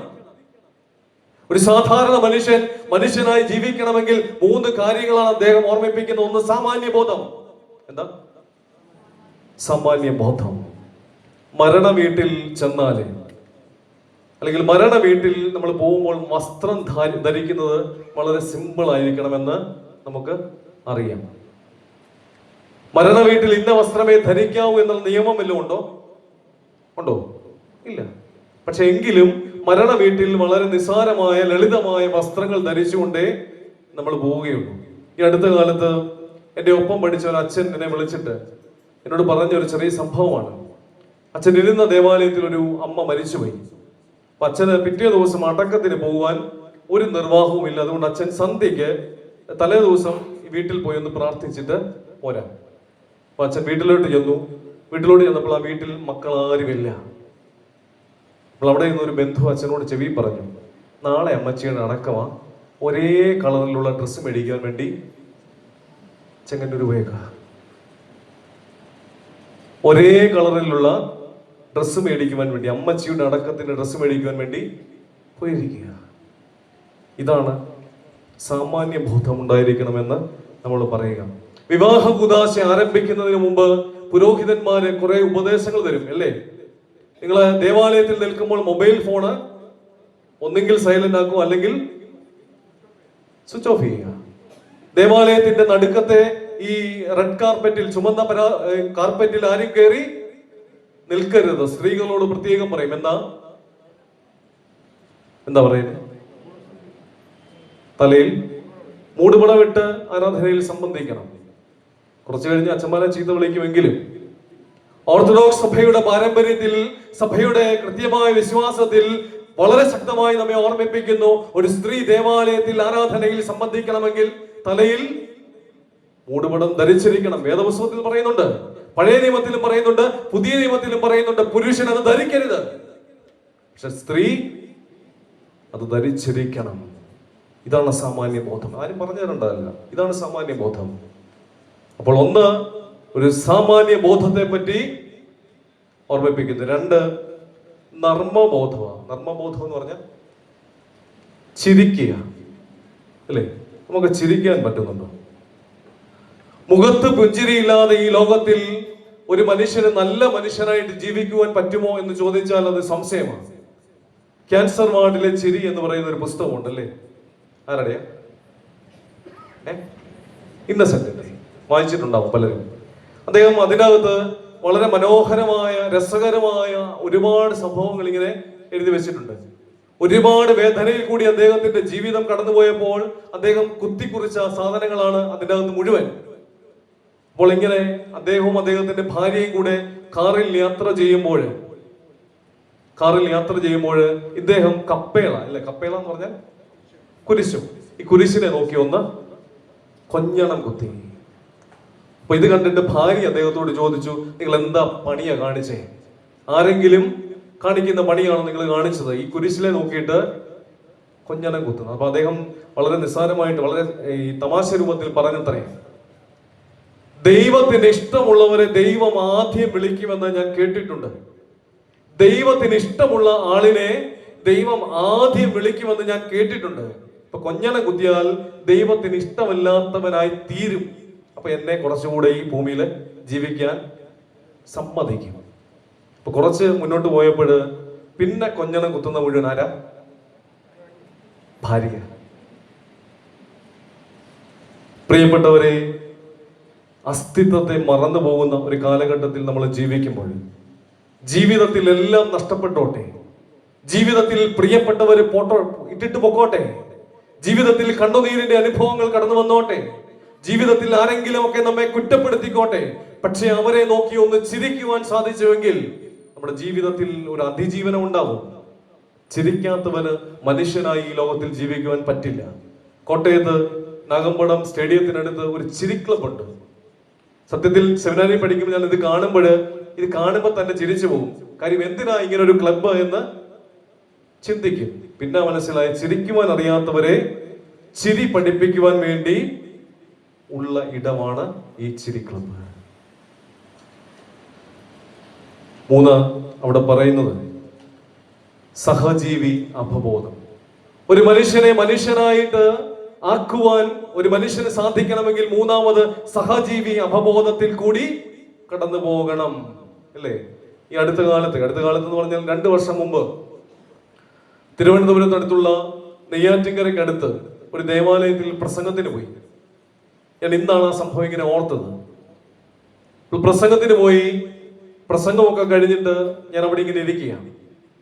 അന്ന് രാത്രി ചെങ്ങന്നൂർക്ക് ട്രെയിൻ ഇല്ല. അതുകൊണ്ട് അച്ഛൻ എന്നോട് പറഞ്ഞു, പിറ്റേ ദിവസം രാവിലെ ഈ അരപ്പള്ളിയിലൊക്കെ ഒന്ന് പോയി അവിടെയൊക്കെ ഒന്ന് ചെന്നിട്ട് ഉച്ചയ്ക്ക് നമുക്ക് അവിടെയൊക്കെ നമസ്കരിച്ചിട്ട് തിരികെ വന്ന് അച്ഛൻ വൈകുന്നേരം പോയാൽ മതി എന്ന് എന്നോട് പറഞ്ഞു. ഞാൻ പറഞ്ഞു ശരി അച്ഛൻ. അപ്പോൾ വൈകുന്നേരം ഞങ്ങൾ ഇങ്ങനെ സംസാരിച്ചു കൊണ്ടിരിക്കുമ്പോൾ ഈ പള്ളിയുടെ ട്രസ്റ്റി എൻ്റെ അടുക്കൽ വന്നിട്ട് എന്നോട് പറഞ്ഞു, അച്ഛന് രാവിലെ എന്നാ കഴിക്കാൻ വേണ്ടേ? നോമ്പാ, വലിയ നോമ്പാ, ഓർക്കണം. അപ്പൊ ഞാൻ പറഞ്ഞു, വേണ്ട, നോമ്പാ, അച്ഛന്മാര് ഫാസ്റ്റ് ചെയ്യണം, ഉപവസിക്കണം. ഞാൻ പറഞ്ഞു. എന്നിട്ട് അദ്ദേഹം പറഞ്ഞൊരു വാക്ക്, മറ്റേ അച്ഛനെ നോക്കി പറയാം, അച്ഛനുള്ള ഭക്ഷണം ഞാൻ ഒരു 8 മണിയാകുമ്പോൾ കൊണ്ടുത്തരാം. അപ്പം ഞാൻ പെട്ടു, ഞാൻ പട്ടിണി ഇരിക്കണം, അച്ഛൻ ഭക്ഷണം കഴിക്കും. അപ്പോൾ എൻ്റെ ഒരു ബുദ്ധിയിൽ, അല്ല എൻ്റെ ഒരു ചിന്തയിൽ ഇങ്ങനെ പോയി, എന്നെക്കാട്ടിൽ ഒരു 2 വയസ്സിന് മൂത്ത ഒരു 35-36 വയസ്സുള്ള ഒരു അച്ഛനാണ്. ഈ 36 വയസ്സുള്ള അച്ഛൻ എന്താ ഫാസ്റ്റ് ചെയ്യാത്തത്, ഉപവസിക്കാത്തത്? പിന്നെയും എനിക്ക് തോന്നി വല്ല ഷുഗറോ പ്രഷറോ എന്തെങ്കിലും മരുന്നൊക്കെ കഴിക്കുന്ന ആളായിരിക്കും. അതുകൊണ്ട് ഞാനങ്ങ് സമാധാനപ്പെട്ടു. രാവിലെ 7:30 ആയപ്പോൾ ഈ ട്രസ്റ്റി അച്ഛന് ഭക്ഷണവുമായിട്ട് വന്നു. അതവിടെ ഇരുന്നു. 8:30 ആയപ്പോൾ ആ പള്ളിയുടെ വാതിൽ തുറന്ന്, ഗേറ്റ് തുറന്ന് ഒരു മനുഷ്യൻ വന്നു. കണ്ടാൽ അവശന, കണ്ണ് രണ്ടും ഉള്ളിലേക്ക് തള്ളിയിരിക്കുന്ന, വല്ലാതെ മെലിഞ്ഞിരിക്കുന്ന ഒരു മനുഷ്യൻ. ഇദ്ദേഹത്തിന്റെ കയ്യിൽ 2 കുഞ്ഞു മക്കളുണ്ട്, ഇരട്ടകളാണ്. 3.5-4 വയസ്സ് മാത്രമേ ഉള്ളൂ പ്രായം. 2 ടിഫിൻ ബോക്സുകൾ ഈ കുഞ്ഞുങ്ങൾ കൊണ്ടുവന്ന് അച്ഛൻ്റെ അടുക്കൽ. അച്ഛൻ ആ പുട്ടായിരുന്നു, അതിന്റെ ഓരോ കഷ്ണം എടുത്ത് ഇതിനകത്ത് വെച്ചു, കുറച്ച് കറി കൊടുത്തു, ഇതുങ്ങൾക്ക് കൊടുത്തു വിട്ടു. സത്യത്തിൽ എൻ്റെ കണ്ണ് നിറഞ്ഞുപോയി. അദ്ദേഹം വന്നിട്ട് പറഞ്ഞ ഒരു വാചകം ഇങ്ങനെയാണ്: അച്ഛാ, ഞാൻ ഉപവസിക്കുന്നില്ല എന്ന് എൻ്റെ ഇടവക്കാർ പറയുമായിരിക്കാം, പക്ഷെ എനിക്ക് സാരമില്ല. ഉച്ചയ്ക്ക് കുഞ്ഞിന്റെ വയറ് നിറയുന്നത് അതിനേക്കാട്ടിൽ എനിക്ക് വലുത്. സഹജീവി അവബോധം, ഇന്ന് കാലഘട്ടത്തിൽ നഷ്ടപ്പെട്ടുകൊണ്ടിരിക്കുന്ന സഹജീവി അവബോധം എങ്ങനെയാ പ്രിയപ്പെട്ട സഹോദരങ്ങളെ നമുക്ക് കണ്ടെത്തുവാൻ സാധിക്കുക? അതുകൊണ്ട് ഒരു കോമൺ സെൻസ്, ഒരു ഹ്യൂമർ സെൻസ്, അതുപോലെ തന്നെ ഹ്യൂമൻ സെൻസ്, ഇത് നമ്മുടെ ജീവിതത്തിൽ ആവശ്യമാണ്. അപ്പനെയും അമ്മയും നോക്കണം എന്നുള്ളത് മക്കൾക്കറിയാലേ. പക്ഷെ ഇന്ന് അപ്പനെയും അമ്മയും നോക്കാതെ, അസ്തിത്വത്തെ മറന്ന്, ഞാൻ ആരാണെന്ന് മറന്ന് യാത്ര ചെയ്യുന്ന ഒരു കാലഘട്ടത്തിൽ നമ്മൾ ജീവിക്കുക. ഞങ്ങള് പണ്ട് MGOCSMന്റെ ഭാഗമായിട്ട് ചെങ്ങന്നൂര് ഒരു വൃദ്ധസദനം സന്ദർശിക്കുവാൻ പോയി. ആ വൃദ്ധസദനത്തിൽ ചെന്നപ്പോൾ കുറെ അപ്പച്ചന്മാരിങ്ങനെ അവിടെ താമസിപ്പിച്ചിട്ടുണ്ട്. അന്ന് ഇങ്ങനെ ഓരോരുത്തരെയും പരിചയപ്പെട്ടുകൊണ്ടിരിക്കുമ്പോൾ ഒരു പിതാവ് ഞങ്ങളുടെ വികാരി അച്ഛന്റെ കയ്യിൽ കയറി പിടിച്ചു. എന്നിട്ട് അദ്ദേഹം കരഞ്ഞുകൊണ്ട് ഒരു കാര്യം ഞങ്ങളോട് പറയുകയുണ്ടായി. അച്ഛനോട് പറഞ്ഞ് ഞങ്ങൾ കൂട്ടത്തിൽ ഇങ്ങനെ നിന്നു. അദ്ദേഹം പറഞ്ഞു, അദ്ദേഹത്തിന് 3 മക്കളുണ്ട്. ഒരാള് കൽക്കട്ടയിൽ, പെൺകുട്ടിയാണ്, കൽക്കട്ടയിൽ കുടുംബമായിട്ട് താമസിക്കുന്നു. 2 പേര് വിദേശത്തുണ്ട്, ആൺമക്കളാണ്. അമ്മ മരിച്ചു പോയതാണ്. കുറെ കാലമായിട്ട് ഈ അപ്പച്ചൻ തന്നെയാണ് ചെങ്ങന്നൂര് താമസിക്കുന്നത്. കൂട്ടിന് ഒരു വേലക്കാരനുമാണ്. ഒരു ദിവസം അദ്ദേഹത്തെ ഫോണിൽ വിളിച്ചിട്ട് മൂത്ത മകൻ അപ്പനോട് പറയുകയാണ്, അപ്പൻ ഇത്രയും കാലമായിട്ട് നാട്ടിൽ ഒറ്റയ്ക്കല്ലേ കഴിയുന്നത്, ഇനി കുറച്ചു കാലം ഞങ്ങളുടെ കൂടെ വിദേശത്ത് താമസിക്കാം. ഈ മനുഷ്യന് സന്തോഷമായി. കാരണം കുറച്ചു കാലമെങ്കിലും മക്കളുടെ കൂടെയും കൊച്ചുമക്കളുടെ കൂടെയും വിദേശത്താണെങ്കിലും താമസിക്കാമല്ലോ. അങ്ങനെ ഈ മകൻ നാട്ടിൽ വന്നു. നാട്ടിൽ വന്നിട്ട് അപ്പനോട് പറഞ്ഞു, ഞാൻ എല്ലാം ക്രമീകരിച്ചിട്ടുണ്ട്. അങ്ങനെ പോകേണ്ട ദിവസം എത്തി. അപ്പന്റെ ബാഗൊക്കെ പാക്ക് ചെയ്ത് വണ്ടിക്കുള്ളിലേക്ക് കയറ്റി വെച്ചു. ചെങ്ങന്നൂരിൽ നിന്ന് പന്തളത്ത് പോകുന്ന വഴിക്ക് മുളക്കുഴ എന്ന് പറയുന്ന സ്ഥലത്ത് നിന്ന് വണ്ടി ഒന്നിടത്തോട്ട് തിരിഞ്ഞു കൊണ്ട് വിട്ടതാണ് ഈ പറയുന്ന വൃദ്ധസദനത്തിൽ. വിദേശത്ത് കൊണ്ടുപോകാം എന്ന വ്യാജേന സ്വന്തം അപ്പനെ വൃദ്ധസദനത്തിലാക്കുന്ന മക്കളുടെ കാലമാണ് ഇന്ന്. പ്രിയപ്പെട്ട സഹോദരങ്ങളെ, എന്റെ അസ്തിത്വത്തെ എവിടെയാണ് നമ്മൾ മറന്നുപോയിരിക്കുക? കുറച്ചു കാലം മുമ്പ് മലയാള മനോരമ പത്രത്തിന്റെ മുൻ പേജിൽ നമ്മളൊരു വാർത്ത വായിച്ചു. വൃദ്ധസദനത്തിൽ കിടന്ന അപ്പന്റെ മൃതശരീരം ഭവനത്തിൽ കൊണ്ടുവന്നപ്പോൾ മക്കള് വായിച്ചില്ലാരും, വീട് പൂട്ടി പോയി. അപ്പനെയും അമ്മയും കരുതണമെന്ന് മക്കളെ പഠിപ്പിക്കേണ്ട കാര്യമുണ്ട് എന്ന് എനിക്ക് തോന്നില്ല. കാരണം അവരുടെ ദൗത്യത്തെ അല്ലെങ്കിൽ അവരുടെ ഉത്തരവാദിത്വത്തെ മറഞ്ഞ്, ഞാൻ ആരാണെന്ന് മറവി സംഭവിച്ചുകൊണ്ട് ഈ ഗതികേടുകൾ ഈ ലോകത്ത് സംഭവിക്കുമ്പോൾ, പ്രിയപ്പെട്ടവരെ, ഒരു കരച്ചിൽ പത്രോസിനെ പോലെ നമ്മുടെ ജീവിതത്തിൽ ആവശ്യമാണ്. മക്കളെ ചേർത്ത് പിടിക്കുവാൻ നമുക്ക് സാധിക്കുന്നുണ്ടോ? മക്കളെ ഈ അടുത്ത കാലത്തല്ല, ഈ 2-3 ദിവസത്തെ പത്രത്തിൽ ഒരു വാർത്ത ഉണ്ടായിരുന്നു. ചായ കൊടുക്കാൻ താമസിച്ചതിന് അമ്മായിയമ്മ മരുമകളെ വെട്ടിക്കൊന്നു. ചായ കൊടുക്കാൻ താമസിച്ചതിന്റെ പേര് അമ്മായിയമ്മ, ചിരിക്കുന്നു ചിലരൊക്കെ, അമ്മായിയമ്മ മരുമകളെ വെട്ടിക്കൊന്നു. ഷഫീഖ് എന്ന് പറയുന്ന 5 വയസ്സുകാരനെ മലയാളിക്ക് മറക്കുവാൻ സാധിക്കുമോ? ആർദ്ര സ്നേഹത്തിന്റെ പര്യായമാണ് അപ്പനും അമ്മയും എന്ന് കൃത്യമായിട്ട് പറഞ്ഞ് പഠിപ്പിക്കുമ്പോൾ പ്രിയപ്പെട്ട സഹോദരങ്ങളെ, 5 വയസ്സ് മാത്രം പ്രായമുള്ള ഷഫീഖ് എന്ന ഇടുക്കിക്കാരനെ മലയാളി എങ്ങനെ മറക്കുക?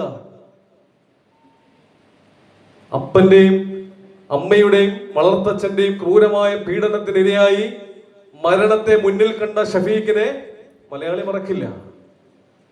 ഞാൻ ശുശ്രൂഷിച്ച ദേവാലയമായി ഇടമറുക്, പലർക്കും അറിയാം.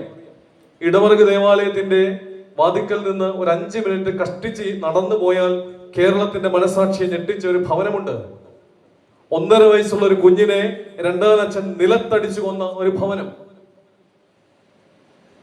ആർദ്രസ്നേഹത്തിന്റെ പര്യായമെന്ന് അപ്പനെയും അമ്മയും പറ്റി നമ്മൾ പറയുമ്പോൾ പ്രിയപ്പെട്ടവരെ, ചിലരെങ്കിലും അസ്തിത്വത്തെ മറന്ന് യാത്ര ചെയ്യുന്നുണ്ട്. ഈ അടുത്ത കാലത്ത്, സമയം ഒത്തിരി ആവുന്നു, അടുത്ത കാലത്ത് ഞാൻ ശുശ്രൂഷിച്ച മറവൻതുരത്തില് ഞാനൊരു ശനിയാഴ്ച വന്നു കഴിഞ്ഞപ്പോൾ ഉച്ചയായപ്പോൾ ട്രസ്റ്റി എന്നെ വന്നിട്ട് എൻ്റെ അടുത്ത് വന്നിട്ട് പറഞ്ഞു, അച്ഛാ, ഒരു പെൺകുട്ടി രാവിലെ തൊട്ട് ഈ പള്ളിക്കടുത്തൊരു വെയിറ്റിംഗ് ഷെഡ് ഉണ്ട്, അവിടെ ഇരിക്കുന്നു.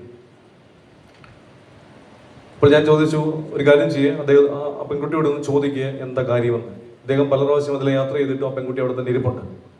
ആദ്യം അവള് കാര്യം അയാളോട് പറഞ്ഞില്ല. അപ്പൊ എന്നോട് വന്ന് പറഞ്ഞു, അച്ഛാ പറയുന്നില്ല. ഞാനും പോയി, ഞാൻ ചോദിച്ചു. അപ്പൊ ആ പെൺകുട്ടി പറഞ്ഞു, കണ്ണൂരിൽ നിന്ന് രാവിലെ പിറവം റോഡിൽ ഇറങ്ങിയിട്ട് ഈ പറയുന്ന സ്ഥലത്തോട്ട് വന്നതാണ്. കാരണം എന്താണെന്നറിയോ? ഇൻസ്റ്റാഗ്രാമിൽ കൂടെ പരിചയപ്പെട്ട ഒരു യുവാവിനെ കാണാൻ. അപ്പോൾ ഞാൻ ചോദിച്ചു, എന്താ പ്രശ്നം?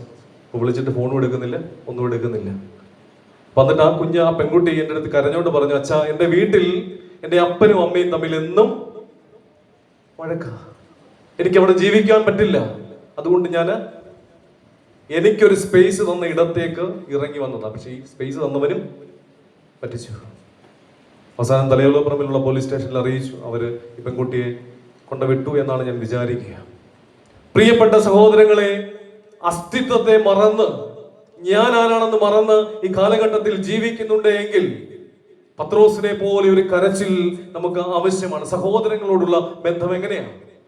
നോമ്പിന്റെ അനുഭവത്തിൽ, ഈ നോമ്പിന്റെ തുടക്കത്തിൽ എവൻഗേലിയൻ ഭാഗത്ത് കൃത്യമായിട്ട് നമ്മെ ഓർമ്മിപ്പിക്കുന്നുണ്ട്, നിന്റെ സഹോദരനോട് നീ ബലി അർപ്പിക്കുവാൻ വേണ്ടി ദേവാലയത്തിലേക്ക് കടന്നു വരുമ്പോൾ നിന്റെ സഹോദരന് നിന്നോട് എന്തെങ്കിലും ഉണ്ട് എന്ന് ആർക്ക് തോന്നാനാ? എനിക്ക് തോന്നണം, അവന് തോന്നണം. എനിക്ക് തോന്നിയാൽ മതി. എനിക്ക് തോന്നിയാൽ വെക്കഴെവിടെ? അവിടെ സാധനം വെക്കേ, എന്നിട്ട് പോവും. ആദ്യം പോയി നിരപ്പാണ്. അവന് തോന്നണമെന്നില്ല, നിനക്ക് തോന്നിയാൽ മതി. നിരപ്പായി തിരികെ വന്ന് ബലിയർപ്പിക്കണമെന്ന് കൃത്യമായിട്ട് വേദപുസ്തകം ഓർമ്മിപ്പിക്കുന്നുണ്ട്. കുറച്ചു നാൾ മുമ്പ് ഒരു 60 വയസ്സുള്ള ഒരു അമ്മ എൻ്റെ അടുക്കൽ വന്നിട്ട് എന്നോട് പറഞ്ഞു, അച്ഛാ, ഞാൻ ആരാധനയ്ക്ക് നിൽക്കുമ്പോൾ എൻ്റെ അടുത്ത് നിൽക്കുന്ന സ്ത്രീക്ക് ഞാൻ ഒന്ന് കയ്യസ്തൂരി കൊടുക്കുവാൻ പോയി. അവൾ എൻ്റെ കൈ തട്ടിയങ്ങ് മാറ്റി. അപ്പൊ ഞാൻ ചോദിച്ചു, എന്താ കാര്യം? കാര്യം അവർക്കും അറിയില്ല. ഒരു 5 വർഷം മുമ്പ് ഒരു വീട് വെച്ചു, അതാ പ്രശ്നം. അയൽവക്കക്കാരിയാണ്. സ്നേഹപൂർവം ഒരു മനുഷ്യനോട് ക്ഷമിക്കുവാന് നമുക്ക് സാധിക്കുന്നില്ല. നമ്മളൊക്കെ ബുദ്ധിപൂർവം ക്ഷമിക്കുന്നവരാ, അല്ലേ? ബുദ്ധിപൂർവം ക്ഷമിക്കുന്നവരാ. എന്തെങ്കിലും സംഭവിച്ചു കഴിഞ്ഞാൽ ആദ്യം ഓടി വരുവാൻ വീടിന്റെ അയൽവക്കത്ത് താമസിക്കുന്ന നീയേ ഉള്ളൂ, അതുകൊണ്ട് ഞാൻ അവനോട് അങ്ങ് ക്ഷമിക്കുക, ബുദ്ധിപൂർവം ക്ഷമിക്കുക. മക്കളെ ഓർത്ത് ഞാനങ്ങ് ക്ഷമിക്കുക. പറഞ്ഞിട്ടില്ലയോ? ഇല്ലേ, പറഞ്ഞിട്ടില്ലേ? മക്കളെ ഓർത്ത് ഞാനങ്ങ് ക്ഷമിക്കുക. കണ്ടീഷൻ ഉണ്ട്. മക്കളെ ഓർത്ത് ഞാനങ്ങ് ക്ഷമിക്കുക. ബുദ്ധിപൂർവം ക്ഷമിക്കുവാൻ പഠിപ്പിക്കുകയും ചെയ്യുന്നവരെ നമ്മള്. അവിടെയാണ് ഹൃദയപൂർവം ഒരു മനുഷ്യനോട് ക്ഷമിക്കുവാൻ നമുക്ക് സാധിക്കുക. ഞാൻ വിചാരിക്കുന്നു മനുഷ്യന്റെ വിവേകമില്ലായ്മ അതിന്റെ ഒരു പ്രധാന കാരണം. മനുഷ്യന്റെ വിവേകത്തെ പ്രധാനമായും 3ആയിട്ടാണ് തരംതിരിക്കുക. 1 ജ്ഞാനം, 2 സജ്ഞാനം, 3 വിജ്ഞാനം. ജ്ഞാനം എന്ന് പറയുന്നത് ഒരു വ്യക്തിക്ക് ലോകത്തെ പറ്റി ഉണ്ടായിരിക്കേണ്ടതായ അറിവ്. സജ്ഞാനം എന്ന് പറയുന്നത് ഒരു വ്യക്തിക്ക് സഹോദരനെ പറ്റി ഉണ്ടായിരിക്കേണ്ടതായ അറിവ്. വിജ്ഞാനം എന്ന് പറയുന്നത് ഒരു വ്യക്തിക്ക് ദൈവത്തെ പറ്റി ഉണ്ടായിരിക്കേണ്ടതായ അറിവ്. ഇതിൽ ഏറ്റവും വലിയ അറിവ് ഏതായിരിക്കും? ലോകത്തെ പറ്റിയാണോ, സഹോദരനെ പറ്റിയാണോ, ദൈവത്തെ പറ്റിയാണോ? കൊലഞ്ചേരിക്കാരുടെ മറുപടി എന്താ? ദൈവത്തെ പറ്റി. സംശയമുണ്ടോ? ഇല്ല. എന്നാൽ ഋഗ്വേദം നമ്മെ ഓർമ്മിപ്പിക്കുന്നു, ലോകത്തെ പറ്റിയുള്ള അറിവും ദൈവത്തെ പറ്റിയുള്ള അറിവുമല്ല ഏറ്റവും വലിയ അറിവ്. ഏറ്റവും വലിയ അറിവ് സഹോദരനെ പറ്റിയുള്ള അറിവാണ്. സ്വന്തം സഹോദരനെ സ്നേഹിക്കാത്തവൻ എങ്ങനെയാണ് ദൈവത്തെ സ്നേഹിക്കുവാനും ദൈവത്തിന് ബലിയർപ്പിക്കുവാനും സാധിക്കുക? അസ്തിത്വത്തെ മറന്നിട്ടുണ്ടെങ്കിൽ. പത്രോസിനെ പോലെ ഒരു കരച്ചിൽ നമ്മുടെ ജീവിതത്തിൽ ആവശ്യമാണ്. ആരാണ് നല്ല കൂട്ടുകാരൻ എന്ന് ചോദിച്ചതിന് കർത്താവ് കൊടുത്ത മറുപടിയാണ് ശമരിയക്കാരന്റെ ഉപമ. പക്ഷെ ഈ അടുത്ത കാലത്ത് വായിച്ച ഒരു പുസ്തകത്തിൽ ഇങ്ങനെ രേഖപ്പെടുത്തിയിട്ടുണ്ട്, ആരാണ് നല്ല കൂട്ടുകാരൻ എന്നതിനുള്ള മറുപടി ഇങ്ങനെയാണ് എഴുതിയിരിക്കുന്നത്: ഒരു മനുഷ്യന്റെ വേദനയിൽ അവന്റെ കൂടപ്പിറപ്പാകുന്നവനാ നല്ല കൂട്ടുകാരൻ. ഒരു മനുഷ്യന്റെ വേദനയിൽ സഹോദരനാകുന്നവൻ, കൂടപ്പിറപ്പാകുന്നവനാണ് യഥാർത്ഥമായ കൂട്ടുകാരൻ എന്ന് കൃത്യമായിട്ട് ഓർമ്മിപ്പിക്കുക. ഞാൻ എന്റെ വാക്കുകളെ അവിടെയും അവസാനിപ്പിക്കട്ടെ. പത്രോസിന്റെ കരച്ചിലിന്റെ രണ്ടാമത്തെ കാരണവും സ്വയം ആരാണെന്ന് മറന്നുപോയതോർത്താ പത്രോസ് ആ രാത്രിയിൽ കരഞ്ഞു പോയത്. പത്രോസിന്റെ കരച്ചിലിന്റെ മൂന്നാമത്തെ കാരണം കൂടി വളരെ പെട്ടെന്ന് പറഞ്ഞ് ഞാൻ എന്റെ വാക്കുകൾക്ക് വിരാമം വിട്ടുകൊള്ളാം. പത്രോസിന്റെ ദുഃഖത്തിന്റെ മൂന്നാമത്തെ കാരണം വിശുദ്ധനായ മർക്കോസിന്റെ സുവിശേഷം 14-ാം അധ്യായത്തിന്റെ 29-30 വാക്യങ്ങൾ. വിശുദ്ധനായ മർക്കോസിന്റെ സുവിശേഷം 14-ാം അധ്യായം 29-30 വാക്യങ്ങൾ പെട്ടെന്ന് വായിച്ചാട്ടെ.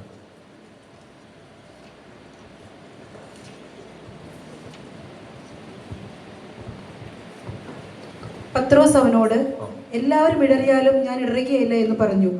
യേശു അവനോട്, ഇന്ന് ഈ രാത്രിയിൽ തന്നെ കോഴി 2 വട്ടം കൂകും മുമ്പേ നീ 3 വട്ടം എന്നെ തള്ളിപ്പറയുമെന്ന് ഞാൻ സത്യമായിട്ട് നിന്നോട് പറയുന്നു. പത്രോസ് അവനോട്, എല്ലാവരും ഇടറിയാലും ഞാൻ ഇടറുകയില്ല എന്ന് പറഞ്ഞു.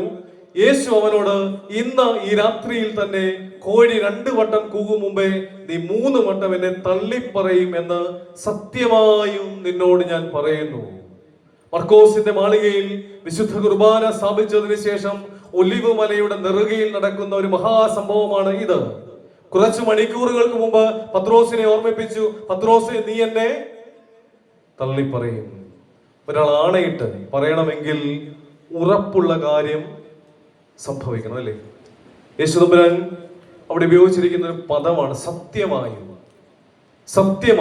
യേശു പലയിടത്ത് ഈ വാക്ക് ഉപയോഗിക്കുന്നുണ്ട്. സത്യമായി ഞാൻ നിന്നോട് പറയുന്നു. സാധാരണ ക്രിസ്തു ഉപയോഗിക്കുന്നത് ഗൗരവമുള്ള കാര്യത്തെ പറ്റി സംസാരിക്കുമ്പോഴാണ് സത്യമായും എന്ന് പറയുന്ന പദം ഉപയോഗിക്കുന്നത്. രക്ഷ, നിത്യജീവൻ, ഇതിനെപ്പറ്റി പറയുമ്പോൾ ഉറപ്പായിട്ടും ഉപയോഗിക്കുന്നുണ്ട്. മനുഷ്യന്റെ ചിന്തയ്ക്ക് വിരുദ്ധമായത് പറയുമ്പോൾ യേശു തമ്പുരാൻ ഈ വാക്ക് ഉപയോഗിക്കുന്നുണ്ട്. മുമ്പന്മാർ പിമ്പന്മാരും താഴ്ത്തുന്നവൻ ഉയർത്തപ്പെടുമെന്നൊക്കെ പറയുമ്പോൾ ഈ വാക്ക് ഉപയോഗിക്കുന്നുണ്ട്. മുന്നറിയിപ്പ് നൽകുമ്പോൾ, കപടവിശ്വാസികൾക്കെതിരെ മുന്നറിയിപ്പ് നൽകുമ്പോൾ ഈ വാക്ക് ഉപയോഗിക്കുന്നുണ്ട്. വ്യാജ ധാർമ്മികത ഉണ്ടായിരിക്കുന്ന ഇടത്ത് തമ്പുരാൻ ഈ വാക്ക് ഉപയോഗിക്കുന്നുണ്ട്. സത്യമായും പത്രോസിന്റെ മൂന്നാമത്തെ ദുഃഖത്തിന്റെ കാരണം മുന്നറിയിപ്പുകളെ അവഗണിച്ചു എന്നതാണ്. മുന്നറിയിപ്പുകളെ അവഗണിച്ചതിന്റെ പേരിലാണ് പത്രോസ് ക്രിസ്തുവിന്റെ ഒരു തിരിഞ്ഞു നോട്ടത്തിൽ ആ രാത്രിയിൽ കരഞ്ഞു പോയത്. മുന്നറിയിപ്പുകളെ അവഗണിക്കുക.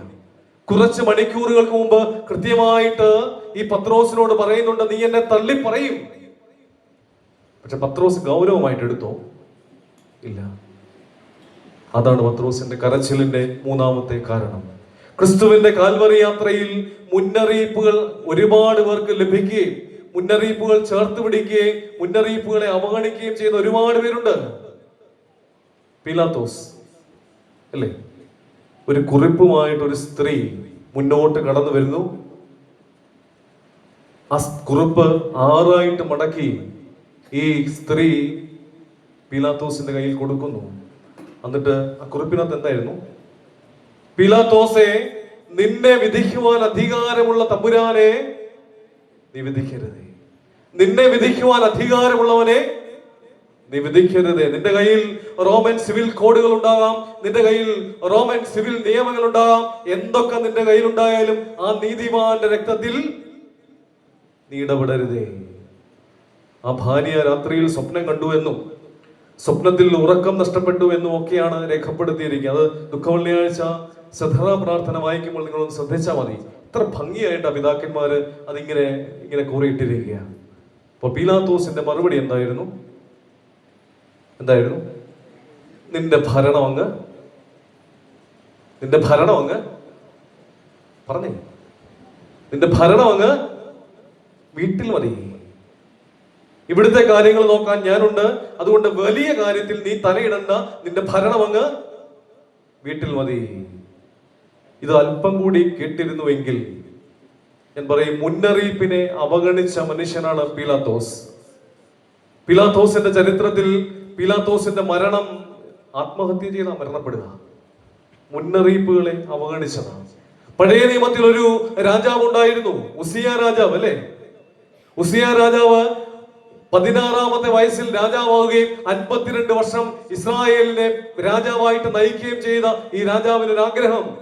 എന്താ ആഗ്രഹം? ദേവാലയത്തിൽ അതിവിശുദ്ധ സ്ഥലത്ത് ധൂപമർപ്പിക്കണം. 80 പുരോഹിതന്മാരാണ് ഈ രാജാവിനെ തടഞ്ഞ്, രാജാവേ ചെയ്യരുത്, അവഗണിച്ചു. ധൂപം കയ്യിൽ പിടിച്ചപ്പോൾ തന്നെ നെറ്റിയിൽ കുഷ്ഠം പൊങ്ങി. സ്ലീഹന്മാർക്ക് എത്ര തവണയാണ് യേശു തമ്പുരാൻ മുന്നറിയിപ്പ് കൊടുത്തത്, എന്നിട്ടും ചെതറിയോടി. എന്താ മുന്നറിയിപ്പ് എന്ന് പറഞ്ഞാൽ, വരുവാനിരിക്കുന്ന അപകടത്തെ പറ്റി ആരെങ്കിലും സൂചന കൊടുക്കുന്നതിനെ മുന്നറിയിപ്പ് എന്ന് പറയുക. നമ്മുടെ ജീവിതത്തിൽ ഒത്തിരി ആൾക്കാർ നമ്മൾക്ക് മുന്നറിയിപ്പ് തന്നിട്ടില്ലയോ? ചിലർ പറയുന്നത് കേട്ടിട്ടുണ്ട്, എല്ലാം തകർന്നടിഞ്ഞിട്ട് പറയുന്നുണ്ട്, അന്നേ എൻ്റെ അപ്പൻ എന്നോട് പറഞ്ഞത് ചെയ്യരുതെന്ന്. ഞാൻ കേട്ടില്ല. അന്നേ എൻ്റെ അമ്മ പറഞ്ഞതാ, ആവശ്യമില്ലാത്ത പണിക്ക് പോകരുത്, പക്ഷെ ഞാൻ കേട്ടില്ല. കേട്ടിരുന്നു എങ്കിൽ അവിടെ അവസാനിപ്പിക്കും. ചില ചോദ്യചിഹ്നങ്ങൾ അവിടെ അങ്ങ് അവസാനിക്കും.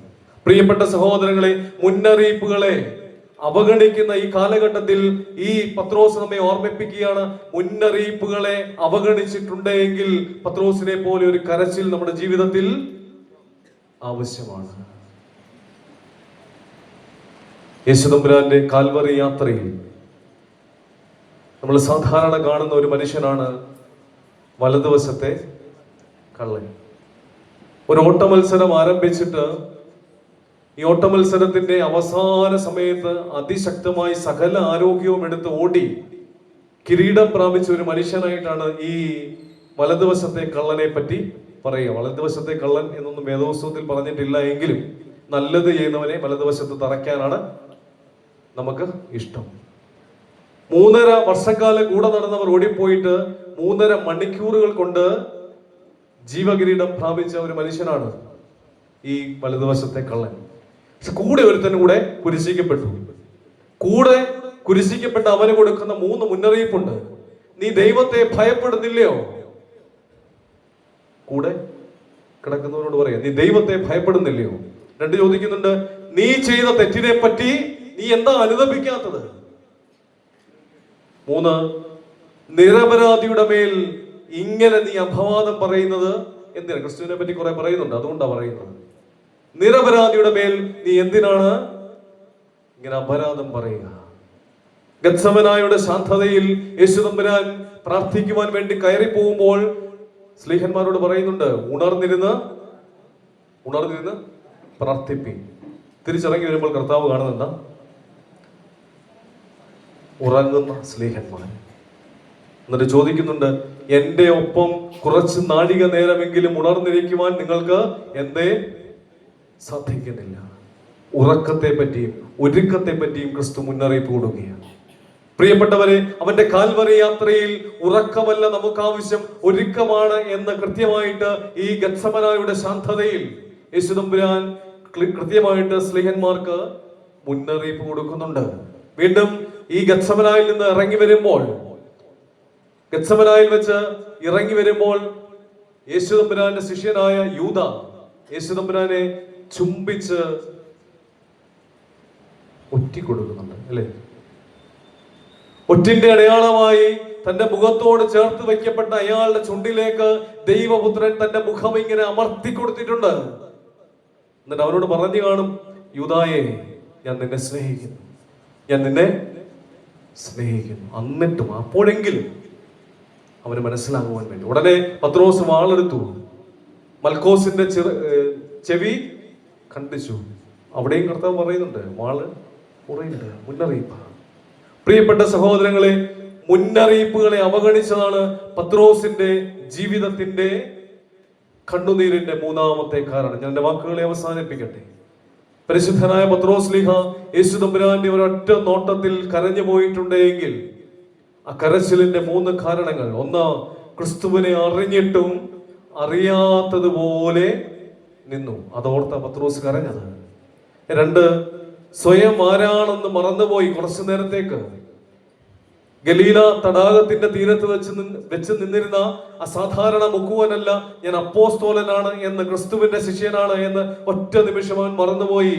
സ്വയം ആരാണെന്ന് മറന്നുപോയതാണ് പത്രോസിന്റെ ദുഃഖത്തിന്റെ, കണ്ണുനീരിന്റെ രണ്ടാമത്തെ കാരണം. 3 മുന്നറിയിപ്പുകളെ കർത്താവ് ഒരുപാട് തവണ പത്രോസിന് മുന്നറിയിപ്പ് കൊടുത്തു.